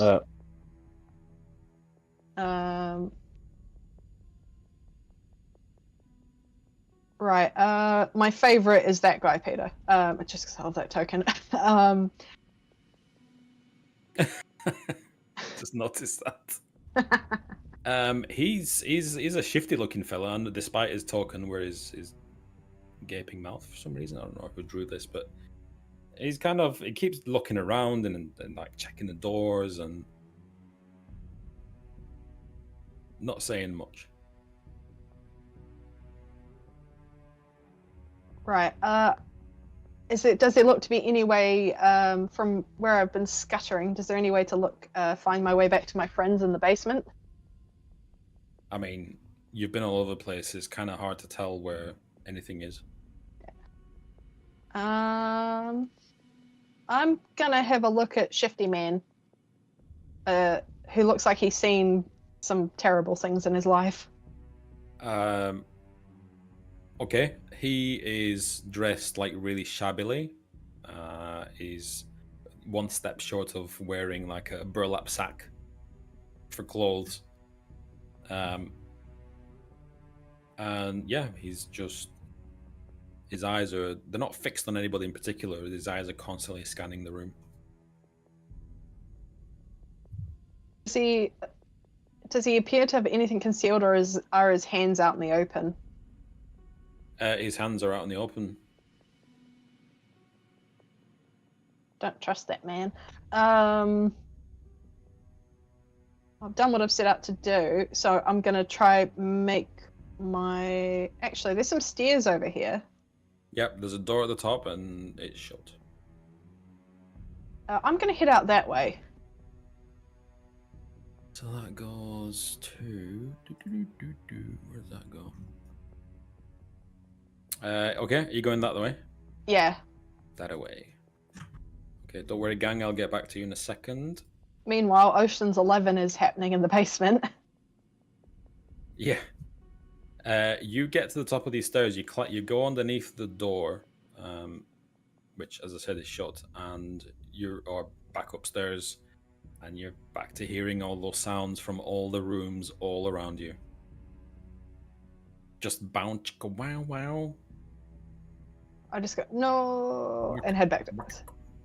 Just hit whoosh, and I'm like no. Yep.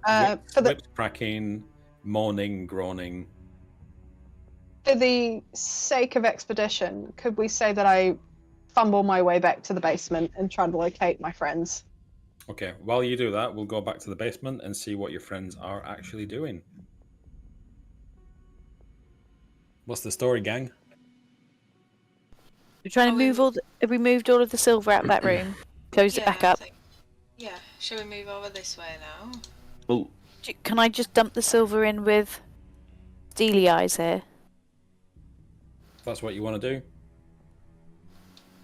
Because I can't. Because I'm assuming Grog's got some, but we've also given some to other people, and any leftover is on the disc. So you're doing the floating disc then? If that's how it's coming out, I don't know. How much can a mage hand carry? £5. So that's going to be 100 odd trips. 3 coins. Yeah. But it could push it onto the disc. That's a bit more than 3 coins, but yeah. It's a handful. Can Grog ask Eric, is there any form of communication, like birds or owls or pigeons that they use in the fortress? He says no, all orders are given out. He looks a bit distracted. He says all orders are given out when the patrols return. Where did you get all that money from? Well, you see, As Phaedra walks in and it's like clink, clink, little bits of silver falling on the floor. it was just lying around. We found it. Deception. We did, but it was just lying around and we did just find it. It's not a deception. It's the truth. He says, was it in the vault? There's a vault? It was in the room with the locked door. Do you mean that place? It says my men have been trying to get in there for weeks. Well, did they? They obviously weren't trying the right way. Do you want some? I mean, it's where the drow were supposedly keeping payment from my men, which means that maybe they did intend to pay us. And then kill you. And then kill us. Maybe. How much were they meant to pay you? I mean, 10,000. a few hundred silver a head. Grog's gonna the big lady Grog's gonna count up, and I'm gonna be like, but he's gonna really use his fingers that expressively, and he's gonna be like, 60 of you, a few hundred per head. Yeah, this doesn't add up. Maybe it was a ruse then. They moved some money in there at the beginning when we first got here, and maybe they were just putting on a show. Are we splitting the money 5 ways? Because if we are, Grog's just going to hold out 2 of his massive hands with all the silver in that he's got and just go, I don't really need this, and just hand it over to him. You have it. I filled my pockets with what I wanted, so... Well, and Grog's going to give him the 200, the basically what's equivalent to 200 gold and go, I've got no use to it for it. If this shows nothing else, it shows that we're actually not here to harm you and we don't care about riches. We just want to get the people out of here. Yeah. He's got like a slight look of surprise on his face when you do make this gesture. You can have inspiration for that. And he says, I must admit, I didn't think you were on the up and up, but yeah, we will gladly take this money that will feed our families for a while. And he lifts his mattress up, and he starts chucking the coins underneath the mattress and he's like, there's nowhere else to put it.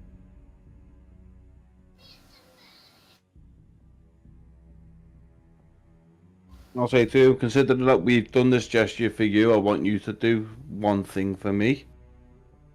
I want you to promise to me now you'll never, ever, ever again, as long as you live, deal in capturing and trading people. He says, I didn't know it was going to entail this, but yeah, you have my word. Dog will clap him on the shoulder and go, I'm starting to like you. I'm starting to tolerate you, Grog. Grog just gives him a big thumbs up. A big massive Goliath thumbs up right in front of him. Right, as you eclipse his face with your thumb, what's the rest of the gang doing? We all know there's a sex and rooms I walk into, there's bloody orgies going on. You've been in the orgy rooms. There's orgy in this room, I can hear some banging it earlier. Very distant. Which way are we going? Are we going that way? We're trying to get to where the tanners is, aren't we? That's what the original aim was, to find out where they're doing this. Oh, can we follow the formaldehyde. smell then? Does the smell go this way, Peter? Yeah, it's down the corridor, and it did say it's at the end, near the end of the corridor. Yeah. All right, let's go down here then. I think maybe to miss a few. Can we send Screech on ahead? Yeah, as I said, there's an owl, so he flies up ahead, and yeah, he reaches the end of the corridor where there's some stairs leading up. So the smell's coming from up. Should we check these other rooms then? The only good thing about sending Screech ahead is you'll get saved by the bell, if anything. No. I really like that one. The smell's strongest in here. Away. Yeah. Alright, yeah. We'll go in that one then. Isn't he dead? Yes. Done a porno, found out he had small cell carcinoma in his lungs and died 3 weeks after he found out he had it. Why I know so much about Screech, I don't know. This is the second time Screech has come up in TNT. Oh, Screech. Dustin. What a guy. Weirdo. Yeah. What are we doing? Minister. Andrel, you find your way down to the basement. Do I see any of my friends? Yeah, you can see them quite clearly down the corridor, kind of wandering around. Aria, Shall I be able to see both these rooms, Peter? Because I can see this room as well. Can you? Oh. Yeah. Someone's done a sloppy Joe. They are actually tanning hides. I'm surprised. Yeah, you enter a room with a huge... I mean, I only had so many tokens. It's dozens and dozens of taxidermied animals. Animals, not humans. Animals. There's wolves here, elks. That's odd. Deer. Is the formaldehyde here? This is where the smell's coming from. They're being somehow made and preserved in here. Any chemicals that we could... Because we talked about using it as a... Just hides. No explosives. In here there's also 2 chests. Let's have a look-see. They're not locked. You open the chests and they contain very regal looking clothing. Very gaudy, but still probably quite valuable. They seem to have like gold thread. Phaedra would be like, Grog, come over here. Probably Come worth get a some few hundred gold. new digs. Do you want to carry some clothes? Oh, can Grog make a regal loincloth? Yeah, you can. Yeah. Red. Grog will walk through it.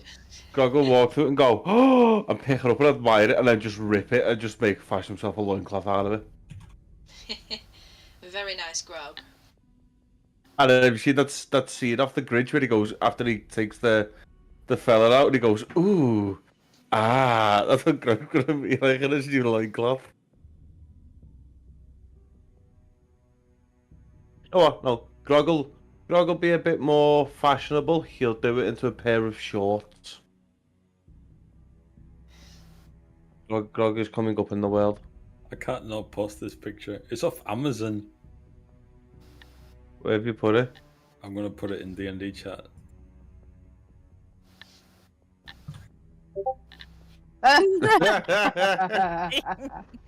Worrying how quick you got to that, Peter. That's all I'm saying. I don't want to know what you googled. Golden loincloth? No, I'll make a pair of shorts out of it. Short, like hot pants? No, like shorts that come down to me, like just like, above me knee. Like denim. Okay. Yeah. And I'll be like, this is much better. This is much gayer. Okay. You are going to have to spend some time doing that. Maybe we'll get into some crafting. What else would you like to do in here? There are no vials or bottles of any kind of chemical in here. Can we kind of see if we can figure out what they're using the skins for? Or are they just... Oh yeah, there's animal skills. What's the most ferocious looking animal skin in here? Wolf. Is it? Yeah. Okay. Is there a wolf's head there? The wolf's head is kind of part of the. Okay. Well, I'm a barbarian. I'm used to killing and skinning stuff. I want to incorporate part of the wolf pelt into my shorts and make like braces out of the wolf skin, and like a strap that goes across my chest, and then a headdress out of the wolf's head. Coming time. over. Yeah, I've got 24. I've got 24 hours while thing goes. Can take more than 24 hours for such a project. You're literally making clothes. Eric can help, your new friend. I've just given him 200 gold. I'm pretty sure he's not going to mind sitting there and sewing some things together for me. Okay, we'll do that. It's the least he could do. If only I still had George for a third pair of hands. You're not going to live that down, are you? No. I have to post because that's what I thought you were going to do with the shorts. That would have been so much better. This is what I'm expecting.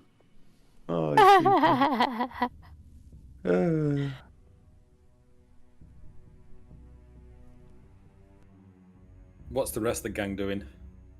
I'm scuffling my way down, but I just want to check that I've not been followed.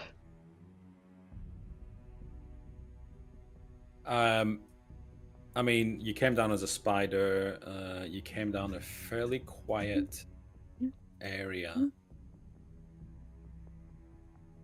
There's no way you were followed. No way. I mean, with a nat 1 as a stealth roll, there's no way you got followed. Oh, I'm good as gold then. I'll make my way back into old X-Slinger or the guy that we mugged room, and then I'll just puff out a wild shape. And is there anyone else in there? There's the rest of the group, isn't it? Oh, they're all in the dude's room. We can wander back that way. You would have scuttled past us, wouldn't you? Yeah, but I don't think you would notice me. I'm a teeny tiny little spider. Okay. As you enter the room, you see Andrew like fetal positioning, covering her eyes, just going, perverts. They're all perverts. Goes, that's not very nice. I am making a set of shorts. Thinking that she's talking about us.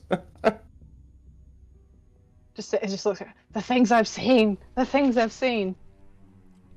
Oh, also I found the ballroom. What's the plan? Well, I may have been noticed, but they didn't find me. I almost met the giant spider, and I have a general layout of the room. And I'll turn and look at the guy and go, "You guys, you weren't lying when they said they weren't happy."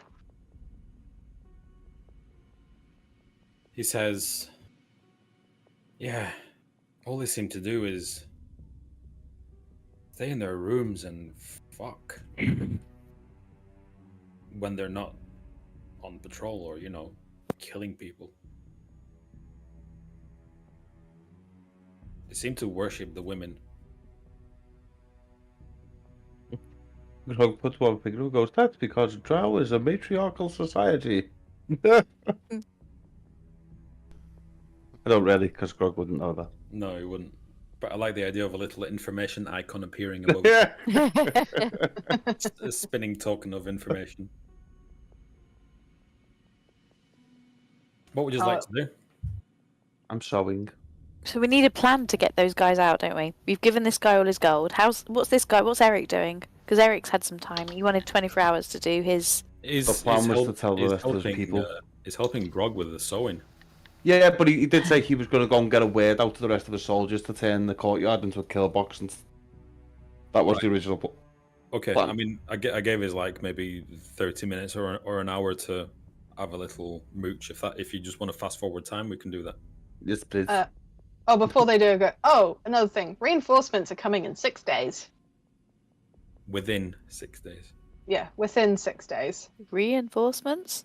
Lots. Lots and lots of drow. Okay. Let's go. Sounds Out like we of- need to get moving. Out of character, I did put this in the chat before. Is there any way we can send word to the town we were at the start to let them know that we found all the prisoners that the drow have been robbing? Did they not all get taken anyway, so there was no one left apart There were a few left. There's a Oh, few really? left, and there was that priest guy who was dead and then not dead, and I'm pretty sure he could be useful in a pinch. Is there any way we could send a word, as the druid perhaps got a way to get an animal, a flying animal, to fly back to, what was it called? What was the place called, Peter? Elka. That's the one. Does a druid have that ability? No. Oh. Through the mycelium network. Hey, someone's been watching Discovery. I mean, I guess that's Peter. Can I talk to mushrooms? Can you talk to mushrooms? You tell me, can you? I mean, by the way, Meg, you're way over encumbered now. No, I'm not. According to this, you are. Can you talk to mushrooms? I don't know is the honest to God answer. I've never played a mushroom druid before. What have you got here? You got chill touch on our features, circle of spores, find beauty in decay, mold, fungi, transform, druids believe life and death, grand cycle. Do you have animal messenger, which is a second level druid spell? I don't know.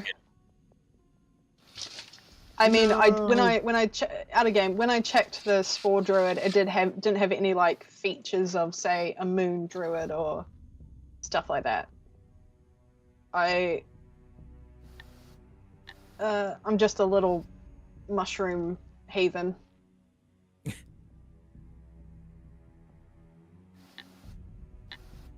Well, if we're fast forwarding, can we ask Andrew to go back outside, go back through the passage into the tunnel, find a bird. She's a druid. It'll come to her. Wrap a note to its foot and send it off to. Do some little druidy like, oh come on mate, go to Ryback and find this person. Like a Gandalf where he catches the moth. It sounds more like when the Sleeping Beauty wakes up and goes to the window and all the birds are singing. Is that a possibility? Can we ask the druid to go grab a creature and tie a little scroll?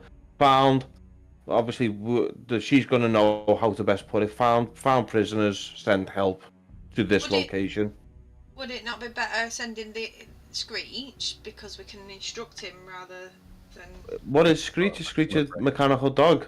No, he's familiar. No, So we actually have an owl. Yeah. Yes. Familiars only have a maximum range. They can go outside that range. You just can't use them telepathically at that point, can't you? Trying to find the details. I can't find your character. Oh, there you are. Well, that's going on. I'm just going to keep. I can hear my cat screaming. Mother.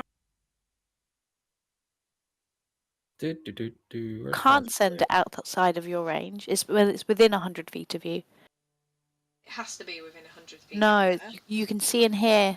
You can communicate with it telepathically. So we could head rig it and write a message on it and tell it to go somewhere. Surely. You don't have the find familiar spell. Yeah, I do. Not prepared. You don't. Didn't need it prepared. It's a ritual. I cast it during our last long rest. Find familiar. It'll always obey your command as well. Can't have another familiar until that one dies or it comes back.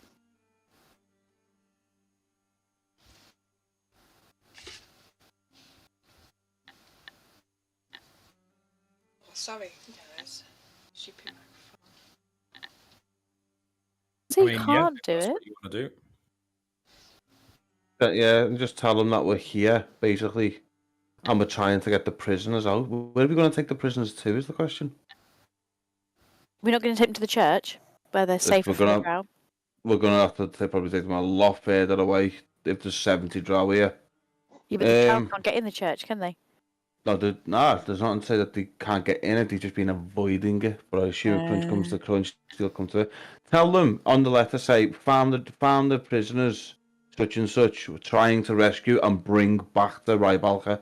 I know it's probably a few days march, but at least if we can meet them halfway, if we can get a head start, we can try and meet our own reinforcements halfway or something. Are we planning to go? I thought we wouldn't be planning to go back with them. I thought we were just going to dump them and find out where the moonstone's gone. Because we need to get the moonstone.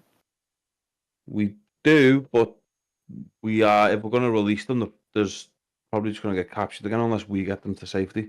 Unless there's 60 or so furburgers that can be paid with a nice amount of gold in a bag of holding to take them to safety. I think let's send the messages a backup because at least if they're going on their own, there could be our own reinforcements to meet them somewhere. Yeah, definitely.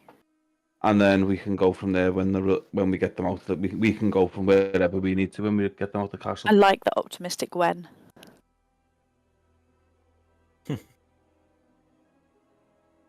Sorry, I let a screaming cat in. So we're still sending for backup, aren't we? Yep. Good idea. Are we still? We've not fast forwarded time, have we? Not yet. No, we're still in the planning stage, I think. During this, I'll go, oh, I found this, and I'll pull out the moon necklace that I found. I'll go, can anyone tell me what this is? Only if you've got another pearl. Is there any text on it? You've used all your pearls. But we have gold. No, we've got one left. I'm sure we've got one pearl left. We had 3 and we've used 2 of them. We've got loads of silver anyway, so it's not equivalent. I thought we used 3 as well. I'm sure you used 3. Maybe I've used 2 of the 3. Maybe that's what I'm thinking. What's the cost of identify? 10 gold. Oh. 100, isn't it? 100 yeah. So we've got 100, the equivalent of 100 gold. Then anyway, we can. I don't think anyone will mind using that. It depends on Peter, doesn't it? Is 100 gold a sufficient substitute for if that's what the spell says, yeah. All I said was if it's got a monetary requirement, whether it's gems or something worth X amount of gold, then you can either burn the gold or burn the gems. How many gold are in the bag of holding? We got that, didn't we? No. It's on a disc, isn't it? You've got a disc. I didn't grab the bag of holding. I didn't have enough to get in there. We have 800 gold left out of the vault because I give my 200 to Eric. So between you 4, you've got 200 each. So if you that's better, yeah. So if you 4 contribute 25 gold each, then you can do the identify spell. Right, let's do that. Let's do that. Can I give the rest of my money to the dude and be like, here's your down payment? And just chuck it at him unceremoniously, because I don't need money. I live in the forest. Minus 25 GP. Yeah, minus 25. Plus the finder's fee. Guys, swimming in it. We're casting identify. Yeah. Okay. Without further ado, Shardia, you found the necklace of strangulation. Oh no. Andy? Piece of jewelry, when placed on the neck, the necklace immediately tightens, dealing 6 points of bludgeoning damage per round. Cannot be removed by any means other than wish. Oh, hello. It remains clasped around the victim's throat even after their death. This could come in handy if we want to sneak it on somebody's throat. Matt, I suggest I keep hold of it, being a sneaky. Yeah? Mage. I could mage hand it on someone potentially. I just had that thought.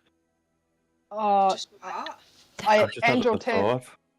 Well, is it that if say someone were to grapple and hold someone down, and someone were to say apply a necklace? Well, I was going along those lines. I was going along the lines of the lead drow, who he said is here. If our druid waits until she's asleep during the day, and then just goes and nicely just walks into a room, pop round your neck, bye bye, love. I mean, it's high risk. She had a very powerful looking staff and a weird coat that shimmered. Cloak, yeah. Most drow, I mean, out to get most drow have cloaks that shimmer that they're called pufari, which is just to hide the shimmer in different spectrums for when they're in the Underdark, and most of them will still bring them to the surface well because they don't know any different. That is a little bit of drow lore for you. That could very well be one of those. I like this idea. I mean, but I don't think she's high. I mean, if all they're doing is having orgies on their off time, I mean, do drow sleep? Yeah, drow sleep. Well, they meditate. They're elves. They have to meditate for a few hours a day. But it's still considered like a deep trance. But yeah, even if she is very powerful, as that Peter said, nothing short of a wish spell can get rid of this necklace. Not many people walk around with a wish spell, not even a drow. I like this idea.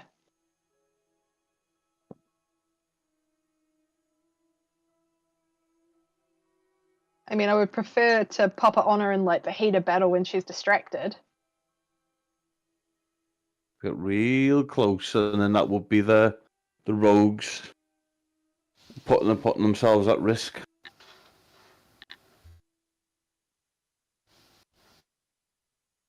I don't think I've got to get close to her. You're gonna lasso her with it.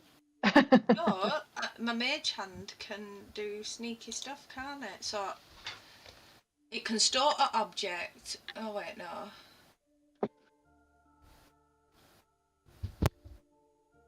Mage hand can be a spectral hand, and it's invisible. So if I close it round, it doesn't make it doesn't make the item invisible. No. Oh, no. Invisible. I mean, it's got to be done the manual way, it sounds like.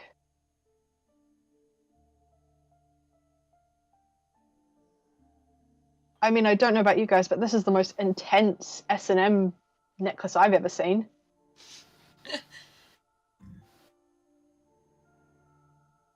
What do they call it? A fixie wank or something like that? Asphyxiated. I look closer at the necklace, and I find, oh, it's got the name David Cassidy on here, or is it David Carraway? David Carradine. So that's it. I was just trying to think of his name then. So we want to pop this. Wait till day and pop the sucker on her. Do we do that, or do we just go for the trying to free the prisoners first, and then we've got to battle with the necklace if need be? I like having aces in the back pocket. We've got the scroll of recall in case it goes to tips, and then we've got this. Cool, that'll do. Let's go. Let's try the whole thing of he's going to alert all his men. We're going to draw up the drow into the courtyard and get all his men to start fighting on the drow. We've given 400 gold. We showed we're nice people. We showed we care. Let's go for that plan. I like it. Let's do it.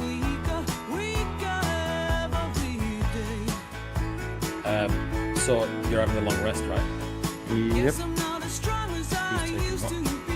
I will first. I don't have no spells or anything, so I'll take first watch.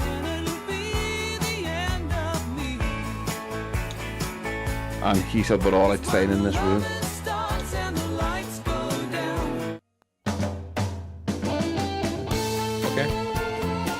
Who's taking 2nd, 5th, 6th, 7th, 8th, 9th watch? I'll go somewhere in the middle, I guess. I'll go second. I'll go last because you only need 4 hours.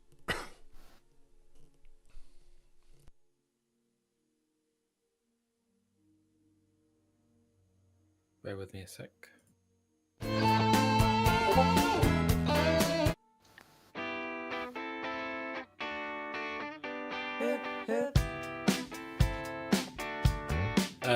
Grog, give me a perception check.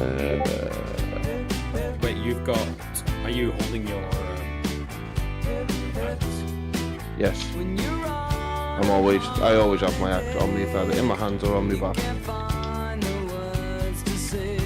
But considering I'm on watch, I think I'll be keeping it readily gripped in my hands. 18. Through the night, the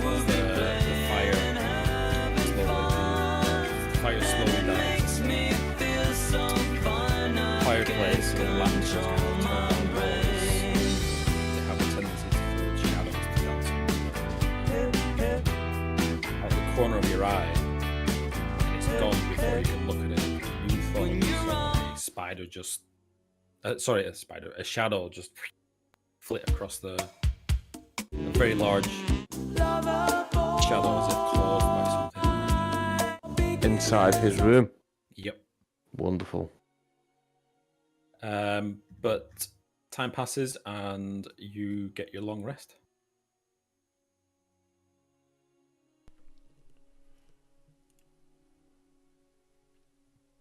Marvelous. I'm going to say I did the Song of Rest. Oh yeah, so if anybody needs to... I don't think anybody's been taking any damage, have they? Oh yeah, it's the only thing in it. Yeah, no worries. But I don't know if it gives you anything else besides an extra... No, it's just hit points. The sixth. 1d6. No, I'll leave it.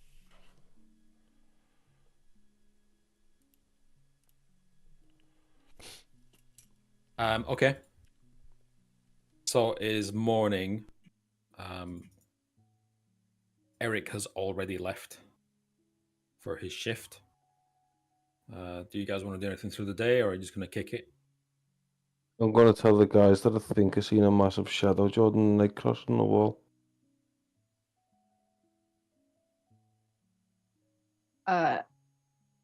Was it spider shaped by chance? It was big.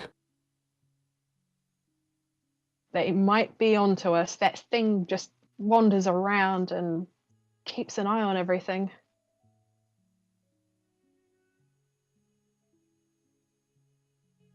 I think we should be careful. There's the possibility that they might jump us. Well, if they're onto us, there's no point sneaking about.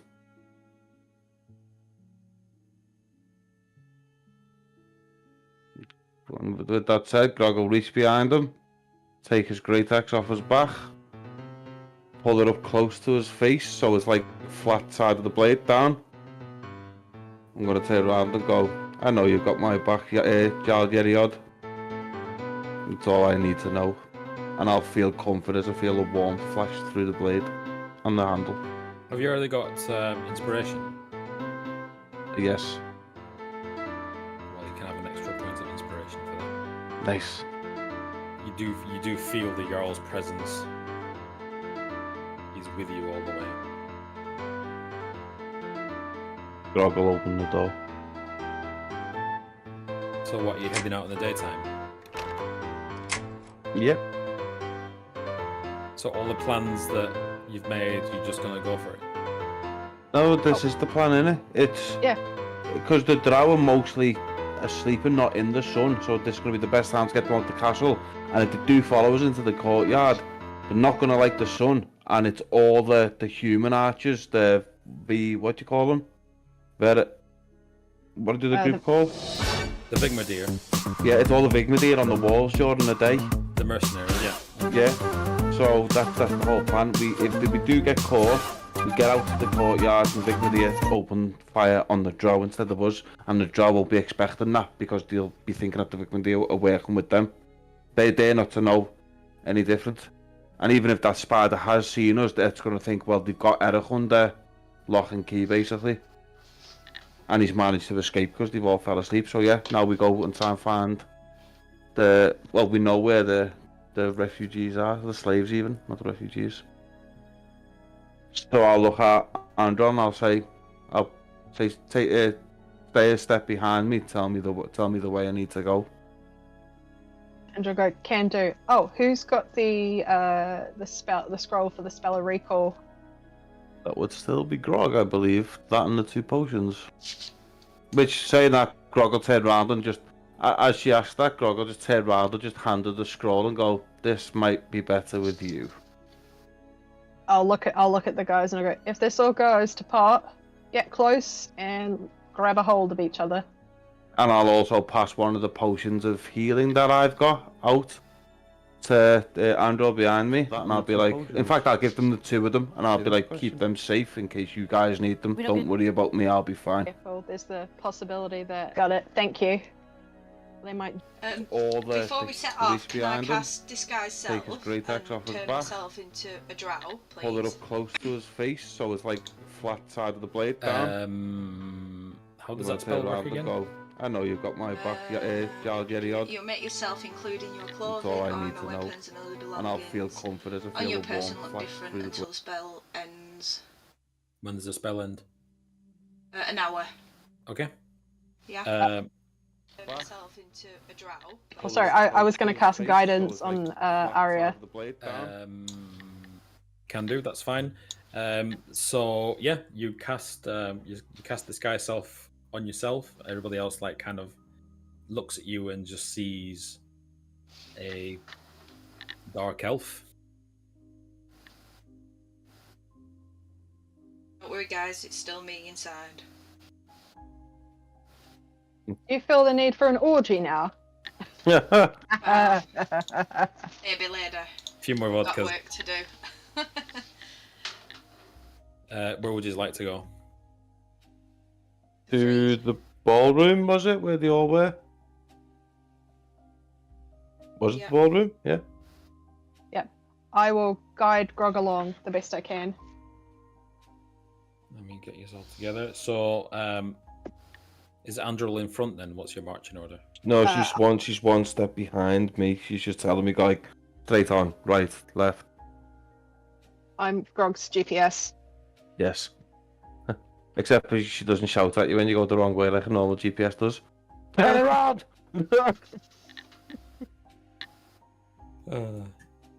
Okay, you ascend the stairs.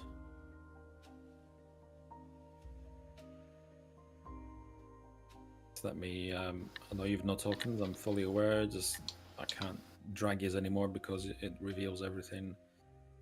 Arya, Grog, Giles, and Phaedra.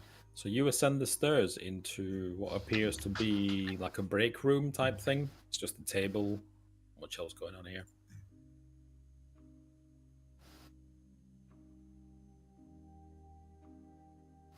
Are you heading straight for the ballroom? We'll basically make our way there. We'll ask Andrew, I'll be like, what's the safest way to get us there with the least amount of resistance? I mean, you're only a couple of doors away from it. Okay, then shall we clear out the doors between here and there?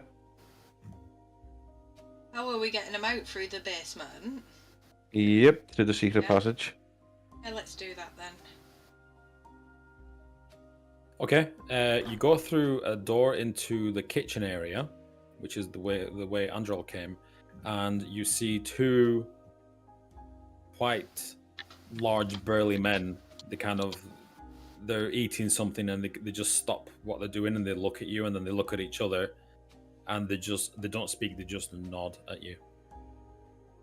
We'll nod back and continue through. Okay. You continue through the corridor. Let me get the right shape. I really hope Eric doesn't betray us. You know, I'm going to be really pissed if he does. As you pass them, they look at Arya and they scowl. And just as you're about to leave the room, one of them says, "Where are you going with her?" Oh yeah, I'll turn around and be like, "How dare you talk? How dare you talk to me like that?" Oh shit. And scowls back at him. One of them stands up and reaches for his sword, and the other one just puts his hand on him and says, Eric said just leave them, so be on your way. Oh, Grog will look at them and go, shh, don't worry. She's one of us. It's a disguise. Thanks, Grog. One of them just kind of with a lifting his lip up, just does like a laugh. And you continue down the corridor. You're heading straight for the ballroom. Well, what did Andrew see in these other rooms? I mean, she said that she was coming straight to you guys. So didn't she explore these rooms? Oh no, Shardy is having tech issues. I just realized she's dropped. I thought she was exploring the whole castle basically over the she hours. was upstairs and she said she was in the ballroom. And she said she just wants to go straight to you guys. So that's okay. We'll just go to the ballroom then. Or in fact, can I poke my head back into the kitchen place and go to them two guys? Are the rooms ahead clear?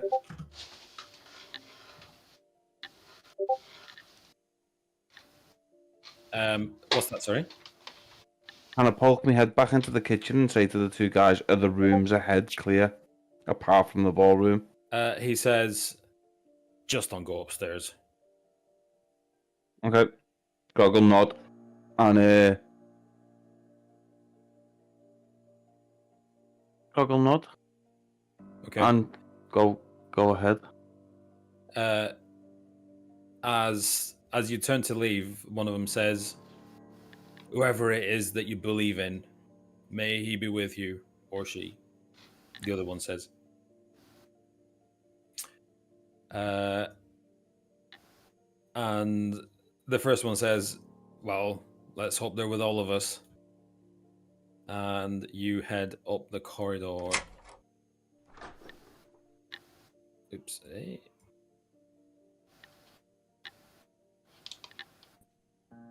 And you come into the ballroom where you see a mass of huddled people. Will Andrew have told us about all of them? So will she have told us about the two speaking? Will she have told us about the shifty looking one? I assume she's told us all of this. She's not here to ask if she's told us. Didn't mention it.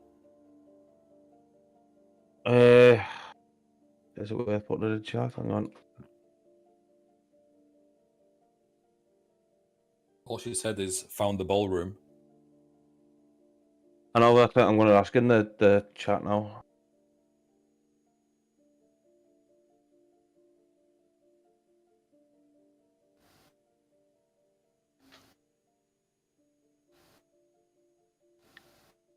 Because she's right behind Grog, so I assume she's either told us previously or as we're walking in, she's like, so I've seen them two talking before. That guy looks shifty over there. Keep an eye on him. So I've just asked in the D&D chat.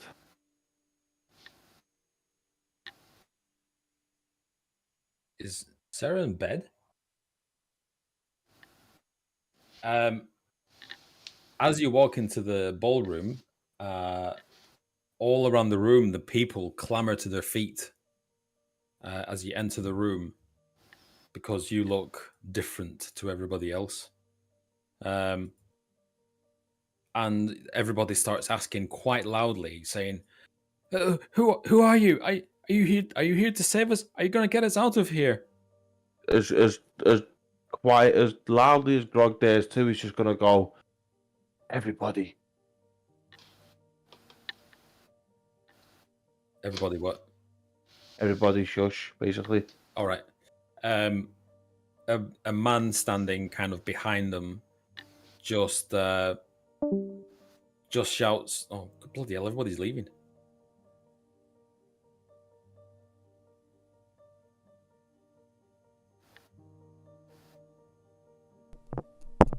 Where's Shardy again? So she's issues. Tech problems. Oh. Right, Sarah's back. Oh, man. Unless you want to leave it there on the cliffhanger of entering the ballroom. No, there's a better cliffhanger. A man at the back shouts, "Quiet!" Before continuing, saying, "You don't want them to hear us, do you?" Was this the shifty guy shouting quiet, or...? Who knows? Oh, There she is. Radia's here. Right, sorry about that. Something just died. Like my And headphones died and it cocked everything up. What the hell? Chad, yeah, I put in the chat, on the way into the ballroom, would you have told us about the two people that you seen talking and the guy that looked dead shifty? Yeah, I would have. Okay, so who is it who shouted quiet then, Peter? Is it the two you seen talk? Is it someone else? Is it the shifty guy? Well,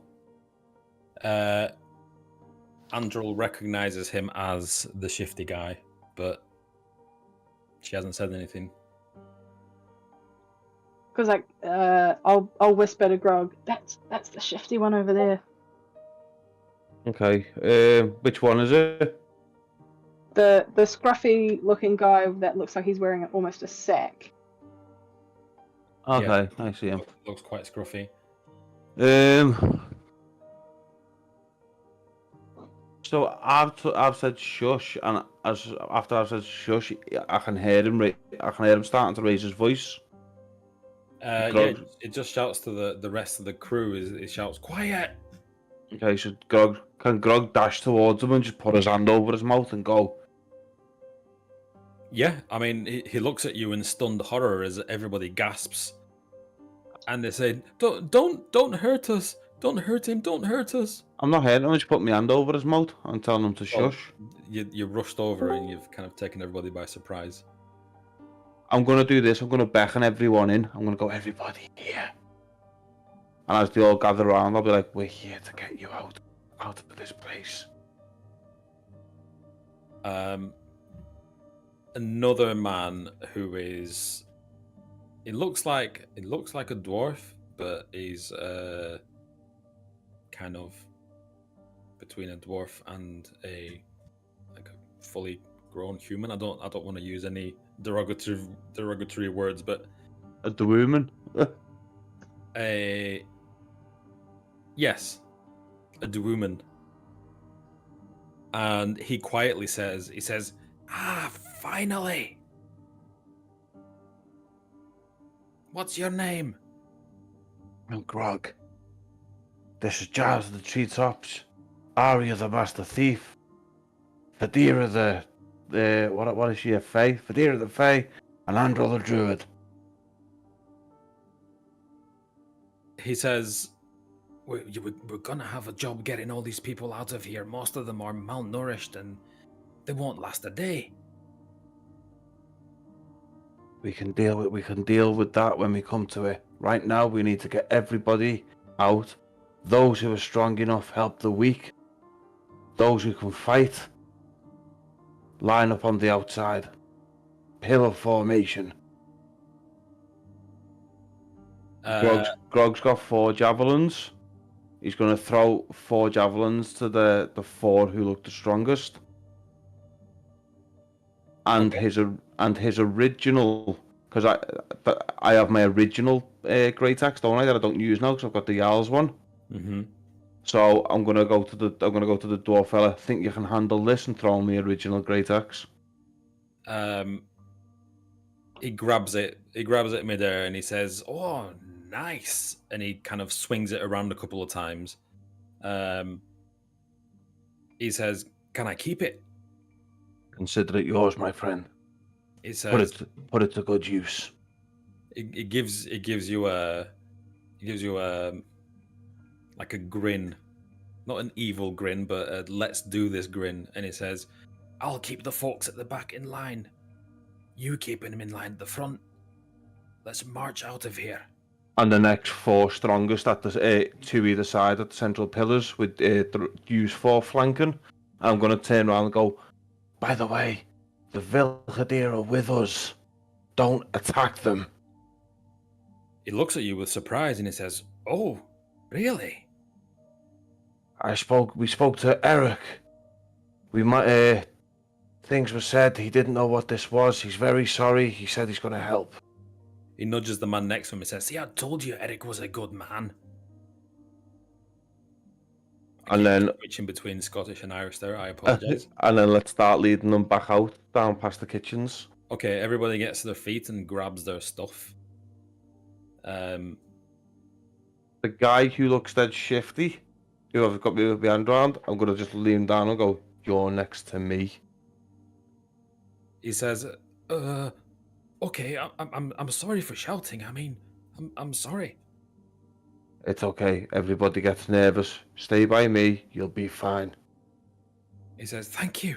I can't wait to get out of here. I do an insight check to see whether he's telling the truth. Yeah. I just don't trust him.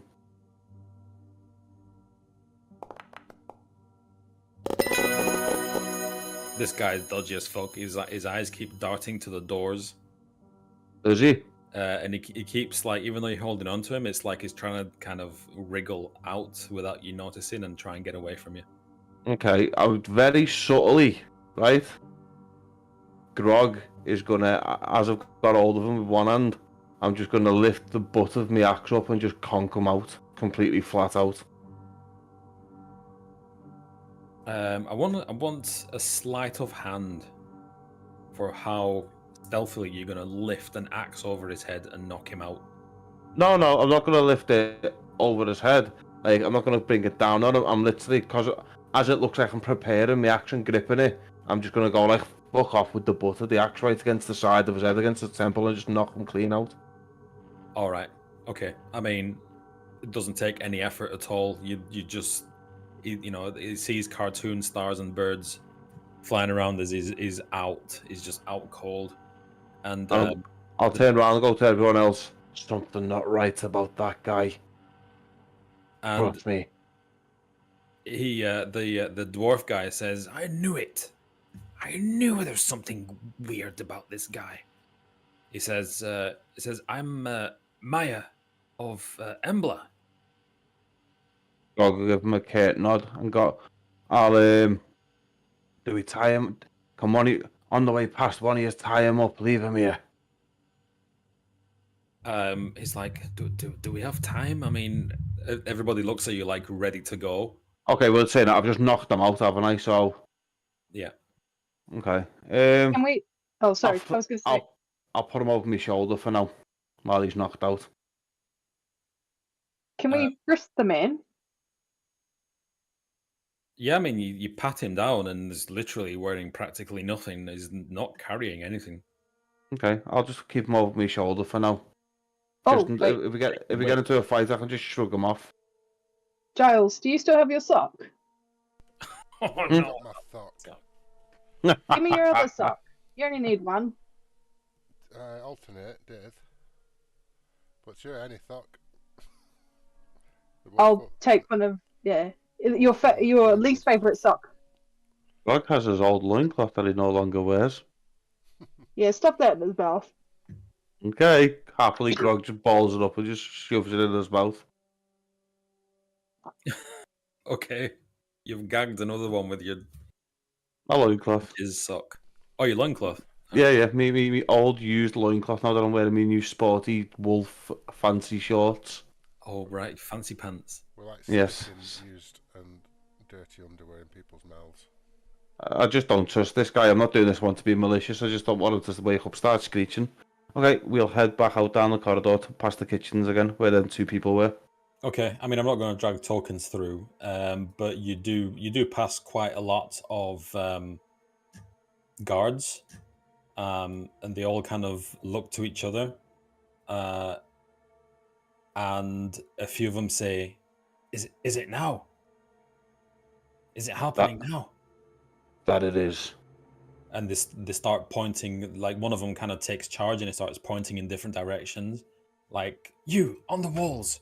You, man the weapons. And he says, good luck. Okay, are we going to take them through the passage? Or are we going to take them through the courtyard? Because if we take them through the courtyard, that's where we've got the backup. If we take them through the courtyard, they're just going to be cannon. They'll be fodder. But if the drow attack us anywhere other than the courtyard, we don't have the Valkyrie to back us up. Oh, I mean, like we were going to, like, we've told the refugees where to go, haven't we? Yeah. Kevin knows anyway, doesn't he? Kevin. Because he came in that way. Kevin. Oh, yeah, like, dipshit, Kevin. Take him out. Dipshit Kevin, where are you? Is like, do you mean Kivan? That's me. You know the secret passage, right? Secret. What? Ugh. I'll go to Maya, who looks the more, this man has a brain on his shoulders, and I'll tell him the directions of where to go and how to get into the secret exit. Oh, tell him to take the weak one. Tell him to the other 4 that I've given the javelin to. Tell him to take the weak ones, the secret exit way. Those who can fight come through the courtyard. Yeah. He stops for a moment and he says, "Let's think this through. I mean, once these people escape, what are they gonna do in the forest? The dark forest will literally eat them alive. We can't just leave them." We've sent word to Rubalka. We head back towards Rubalka. I know it's a few days, but we sent word yesterday, so hopefully somebody can meet us halfway. Or is there any way? Is there any way you know where we can hold up in between? He says, I've heard of Rubalka. I don't know what it is, but there's an estate about a day's walk, maybe 2, with some of these people to the north. Isn't Rubalka to the north as well? The Rubalka's to the south. The south. Isn't Kevin's wife in the still in the church? I mean, that's what she said. Yeah. So he can go with the weak ones to the church and let her know, and tell them to head to the estate, the weak ones. Just so we're clear, there's about 50 or 60 people here, just, civvies. Yep, so we send all the weak ones and the ones who don't have weapons through the passage, and we take the ones who can fight through the courtyard with a few stragglers, so it looks like we're making an escape.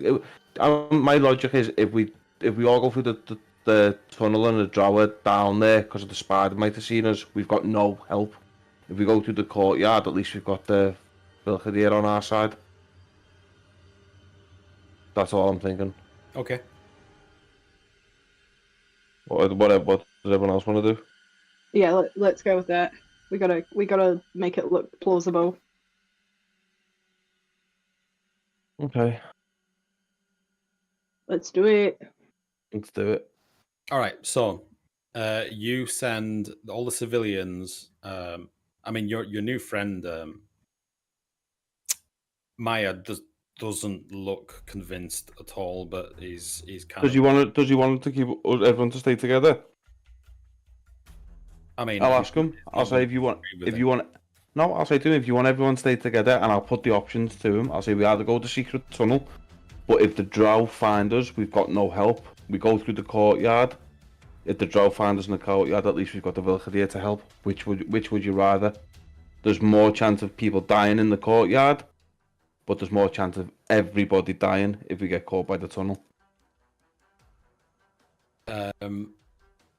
He says, "Oh, I don't know.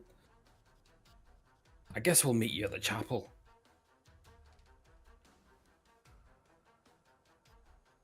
No, but we're all going to stay either sticking together or we're not. So which one does he want to do? Does he want to do the courtyard or the secret tunnel? He says the drow will probably be indoors anyway during the day. Let's take the courtyard. At least we've got the Vilkadir to look over us.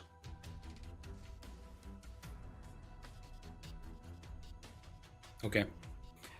So you head into the courtyard? Yep. Alright. He says, "I think the nearest way to the courtyard is through the doors at the..." And he points to the doors at the south. What's through that? He says, "I'm not sure. They keep those doors locked, so you're going to have to kick them through or something. But that's the way they brought us in." Well, we need to keep an eye out because there is a massive spider floating about here somewhere.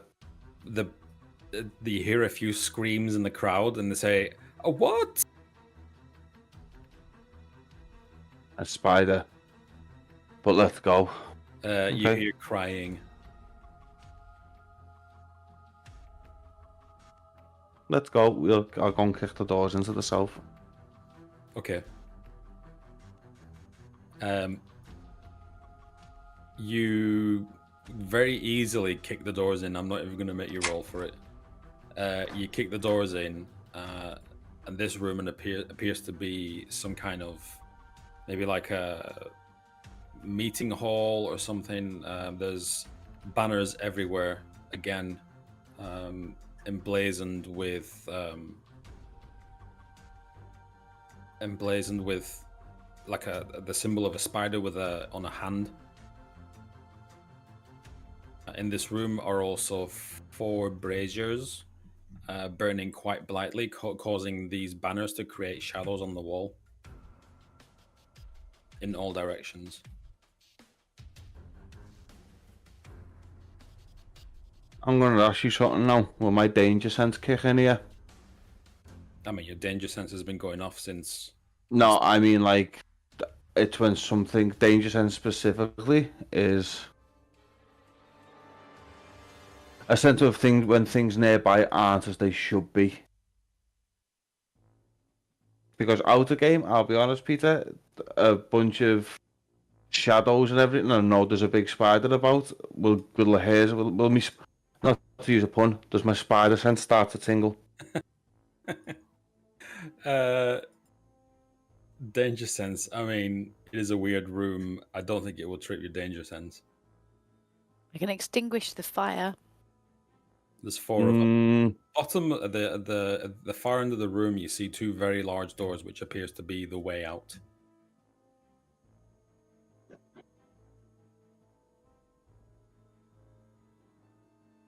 Let's go. Hang on. I can say if you're worried about going in there, I could do something with the fire to make it look like we already are, and see what happens. Goggle turn and nod. So I can cast control flame. So she's thinking, if the fire's creating shadows, why not use that to make it look like we're walking through? Is the general plan that we're leaving with them all? Yep. We're going out the front door. We're not going down the passage. Aria might whisper then, what about the moon shard? We're not going out with them, though, are we? Are we not? No, we're going to go out with them, but we need to get these to safety and then come back basically for the moon shard. But we were on a time limit. We've only got a few days. Yeah. We were a few days in. Coming back. As in, we'll see them at the front door and then go back round. Or we'll follow them for a day, and because we've got 6 days, remember? Not anymore. 5 days. 6 days to reinforcements within. Have But we there was got a another time one as limit well, on the wasn't moon there? shard, Peter? Say again, sorry? Have we got a time limit of when we've got to find the shard? There was something in the diary, wasn't it? Or there was something somewhere in the last couple of episodes. Oh, but is there a time limit that we've got to find it by? Or is that, what did that guy not say something about? He just said you need to get it back or things will get very bad for the whole world. Okay, so we're not on a time limit as such. We can see these out and then come back and get it. Sure, there was something that said something about 3 or 4 days. It were reinforcements in 6 days, wasn't it? Yeah, coming within 6 days. So we need to move quick. Yep. Right, let's get them out. Let's go It through could this even be room. today. Who knows? So what are you doing? Oh, sorry. Yeah, no. Padira's doing that spell, so it looks like we're walking through by manipulating the shadows, just to see if anything happens. Yeah, so I can manipulate the flames to make simple shapes, like a vague creature form or whatever. So it can, if there's something in there to try and flash it out. I mean, you make shapes of people, right? Yeah. Yeah. On the wall. Vague shapes. And nothing happens. I mean, you make these shapes of people walking through the room. They all dance on the wall, the shadows. But nothing's triggered. Okay. Let's go in. Gog's gonna hold his hand and go, groups of 5, across on my mark. First group up, and one of us is gonna go with every other group. So we'll all take one group each, and then we'll get like the other guys in the group. So the first group, I'll point at Giles and go, you're 5 across to the other side. Go. Yup.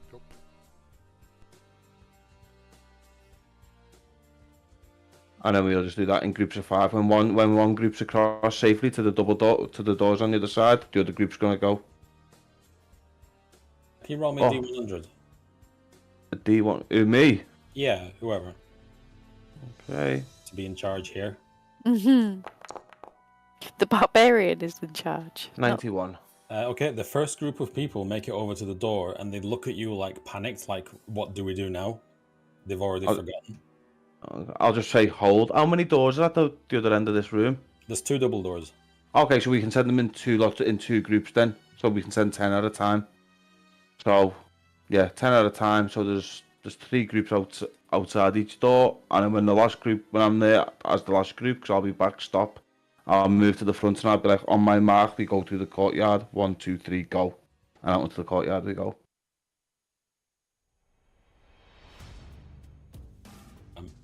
So they're opening the doors and leaving, right? Yep, I'm going to be at the front. Sorry, we sent people out on their own without other people with them? No, we're all going to be there. I was getting them all to these double doors with all of us, and then when we're all at these double doors without anything happening, we're all going to take a point. Why wouldn't we all just go through together? If the first lot alright. Because I was worried that there was going to be something in the room. Yeah, but if the first lot alright, then assume the rest are? Okay, yeah. If everyone's alright, then we'll all go. And then we'll just take a point at the front of the group. Just send the cannon fodder first. No, I was always going to let us go out the doors first. They were all just waiting on this side. Okay. You, without further ado, you run out. There's a large group of people in the courtyard, obviously. There's the Vicmadir everywhere, and they're on guard, but not for you. And they're just kind of looking around, and they're just pointing to the gates, which are up at the moment. And they're saying, go, go, go. Right. Oh, look, can we see Eric anywhere? Yeah, Eric's standing. Where is he? You can see Eric standing over on the battlements. The battlements. Thank you. I'll look up and I'll give him a warrior's I'll raise my axe up to him. Okay. And then I'll say to everyone, go. Let's get out of here. Okay. People start running quite loudly through the front gates. What are you guys doing? We're like, go, go, go, go, go. Keeping an eye out for draft. Yeah, 2 at the front, or 3 at the front, 2 at the back. Either side of them. Front and back stop. Okay, so are we, just so I'm clear, you're sending everybody out the front gate, right? Yep. All right. All right. So all the people, the peasants, I guess, they start running out the front gate. You're the last ones out. We're gonna half it, so 3 of us at the front, or 2 of us at the front and 3 at the back. With that, what's his name, Maya? Yeah.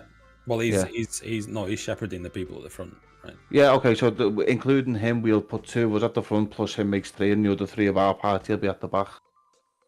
I'll be at the back, I think. I'll go at the back to be the backstop. So if anything tries to come after us, they got to deal with me first. Okay. As you are the last ones out and you're about to leave, Eric gives you the nod, like everything's gonna be okay.